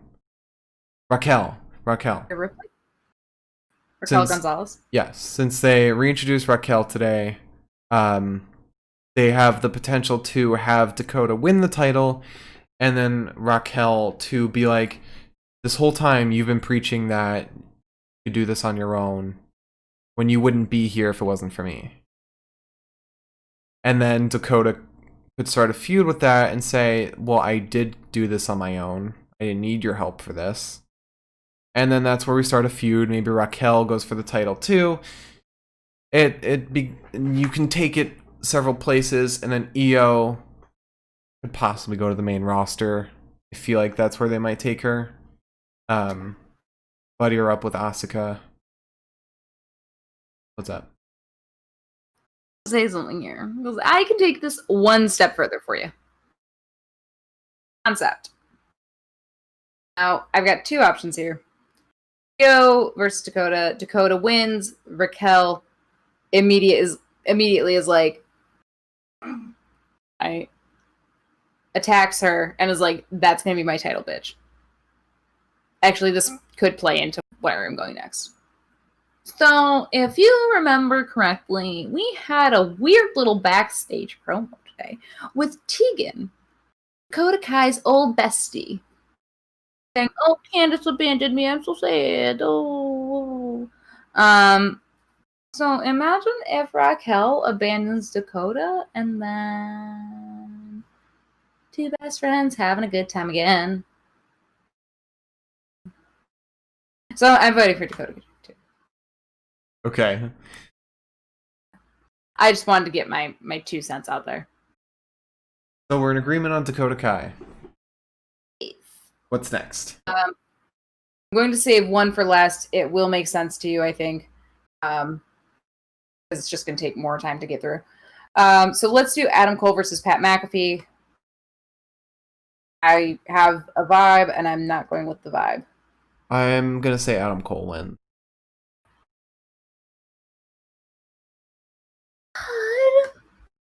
I'm also going to say Adam Cole's going to win. Because I don't feel like, I don't know. I mean, I'm iffy on it, but again, I'm going to die on that hill. That's the hill I've chosen. Hammer the gravestone in. I'll sit there. Plus, Pat McAfee's been doing the majority of the shit talking, making him kind of the bad guy in this situation. And then this is kind of Adam Cole's way to prove himself after losing the title. He hasn't had that opportunity since. Yeah. But Okay, I'm glad we agree on that because that makes it quicker. So NXT Championship, and I normally would say this for last, but I'm not going to. Keith Lee versus Karrion Kross. Where are you going with this? Keith Lee, 100%, purely stats wise. Even though Karrion Kross currently 6-0 this year, Keith Lee, he is 12-2. Keith is also incredibly dominant and has something to fight for. So I'm also going with Keith Lee, mostly because I think one, Karrion Kross is due for a loss, and two, the whole NXT Takeover promo that they did for him was him. Like the first half is just him saying like how happy, like it was just showing how happy he was and how hard he worked. And then one was, whether they will tell you this or not, one was absolutely stripped away from him. So, if he loses the title, I'm going to have to drink about it anyway, so I may as well make this my vote. So, okay, again, that was easy. We have one more chance to disagree, and I'm sure we will probably hear. NXT North American Championship. I saved this for last because this is 5 people, and it is quite a bit of stuff. Bronson Reed versus Damian Priest versus Cameron Grimes versus Velveteen Dream versus Johnny Gargano. What do? Alright, so I could go stats-wise with this, but that would lead me to Johnny. Johnny has the best stats out of anyone in this group. But second, which is my pick, is Cameron Grimes. My prediction for this is Cameron Grimes, but it's more than just the stats here. Also because Damian Priest has the worst stats out of anyone here. He's 4-7, which isn't necessarily that bad, but he's lost every title match he's been in, every main event match, which has put him in a very bad spot. But you also have the feud that's been going on between Bronson Reed and Damian Priest, something that will distract them from actually getting the title. And you've got Johnny and Dream, who are kind of afterthoughts in this whole situation. They were only brought in because Dexter Lumis was injured. Now, Cameron Grimes is what's left. He is kind of the one that's been on his own, not really focused in the feud, and he had a match with Keith Lee where he looked amazing. He looked really great, and even in his triple threat match, he looked awesome. And if you're gonna have somebody look this good in a match before a title match, I have a feeling they're gonna have him be the one to take it. And he's been getting a lot more spotlight, but not so much more spotlight to where it's suspicious, but just enough to where it's like, maybe this is something they're easing into. I'm glad Splucha agrees with you. I don't know if I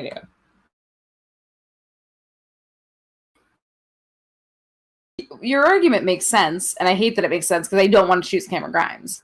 I just don't see it happening. Cameron Grimes seems to be the lovable, for lack of a better word, fuck up in a lot of like NXT situations where he's just like so bold and he's like, I've got everything under control, and then one thing like steps in his way, he's like, shit, I'm gone. Farewell. I don't think it's Damian Priest. I don't think it's Velveteen Dream. But also at the same time, to say, Bronson Reed has been getting a push lately that like kind of scares me because I don't like him. And ultimately, this leaves me with Bronson. I think the best person to fight Bronson is Damian because Damian's tall. So he kind of makes up for Bronson's width with his height. But Johnny's a little sneak, and when you consider the fact that this is a ladders match, the bigger they are, the harder they fall. You see, I see what you're saying about Bronson Reed, and it is something I considered and something I've been like not wanting at all. But they could be pushing him, but just not in. I can see the title on him. They could be pushing him, but not for the title. a title match is a good way for somebody to be put into the spotlight, but not necessarily win the title. They could put him in more matches, give him more storylines after this, especially with Damian Priest, but still have somebody else win. There was... This happened with somebody recently that I can't remember off the top of my head right now.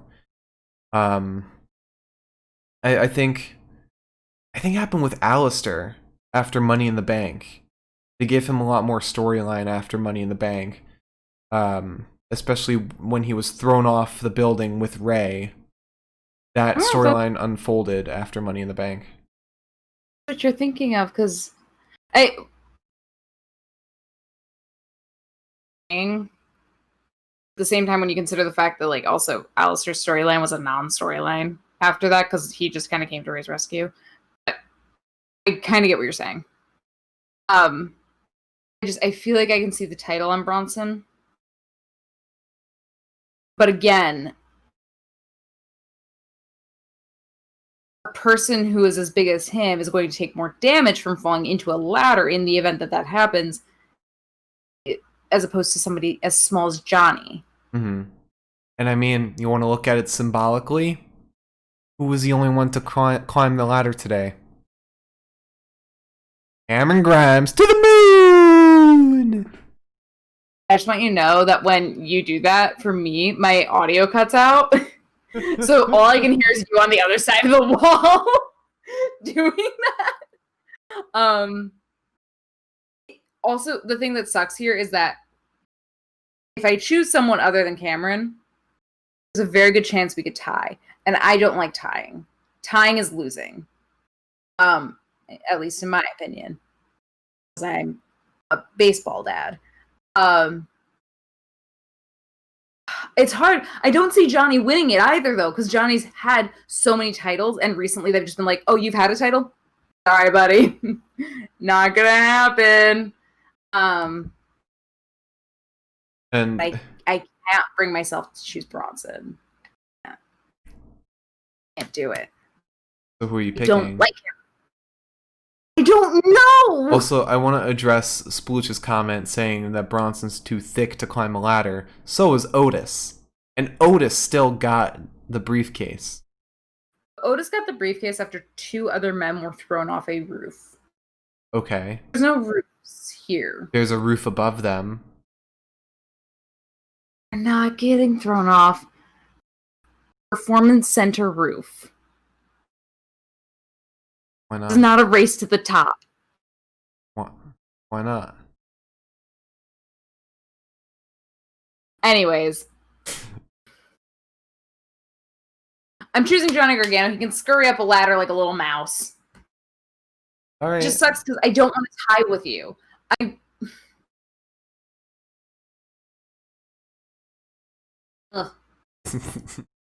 Sports.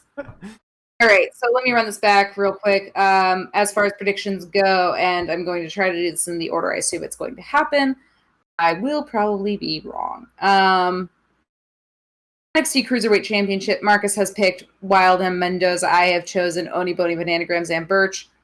You will catch me on Saturday taking a shot at the top of the show, because this will be happening in the pregame. I will be drinking. I'll be drinking one way or the other, but that specifically. And then for Adam Cole versus Pat McAfee, we have both chosen Adam Cole because we cannot, the lives of us, choose Pat McAfee. It's just sacrilege. Then I assume we'll probably see NXT North American Championship happen. Mark has chosen Cameron Grimes. I have chosen Johnny Gargano. Then we have NXT Women's Championship. God knows that will not be the main event because women. We have both chosen Dakota Kai because we are just trying to stir the pot. And then for the NXT Championship, out of pure respect and love, we have both chosen Keith Lee. So, shall I bring us home real quick? You can bring us home with the promos, but shall I bring us home? I do want to mention Adam Cole versus Pat McAfee real quick and give another reason why Adam Cole will win.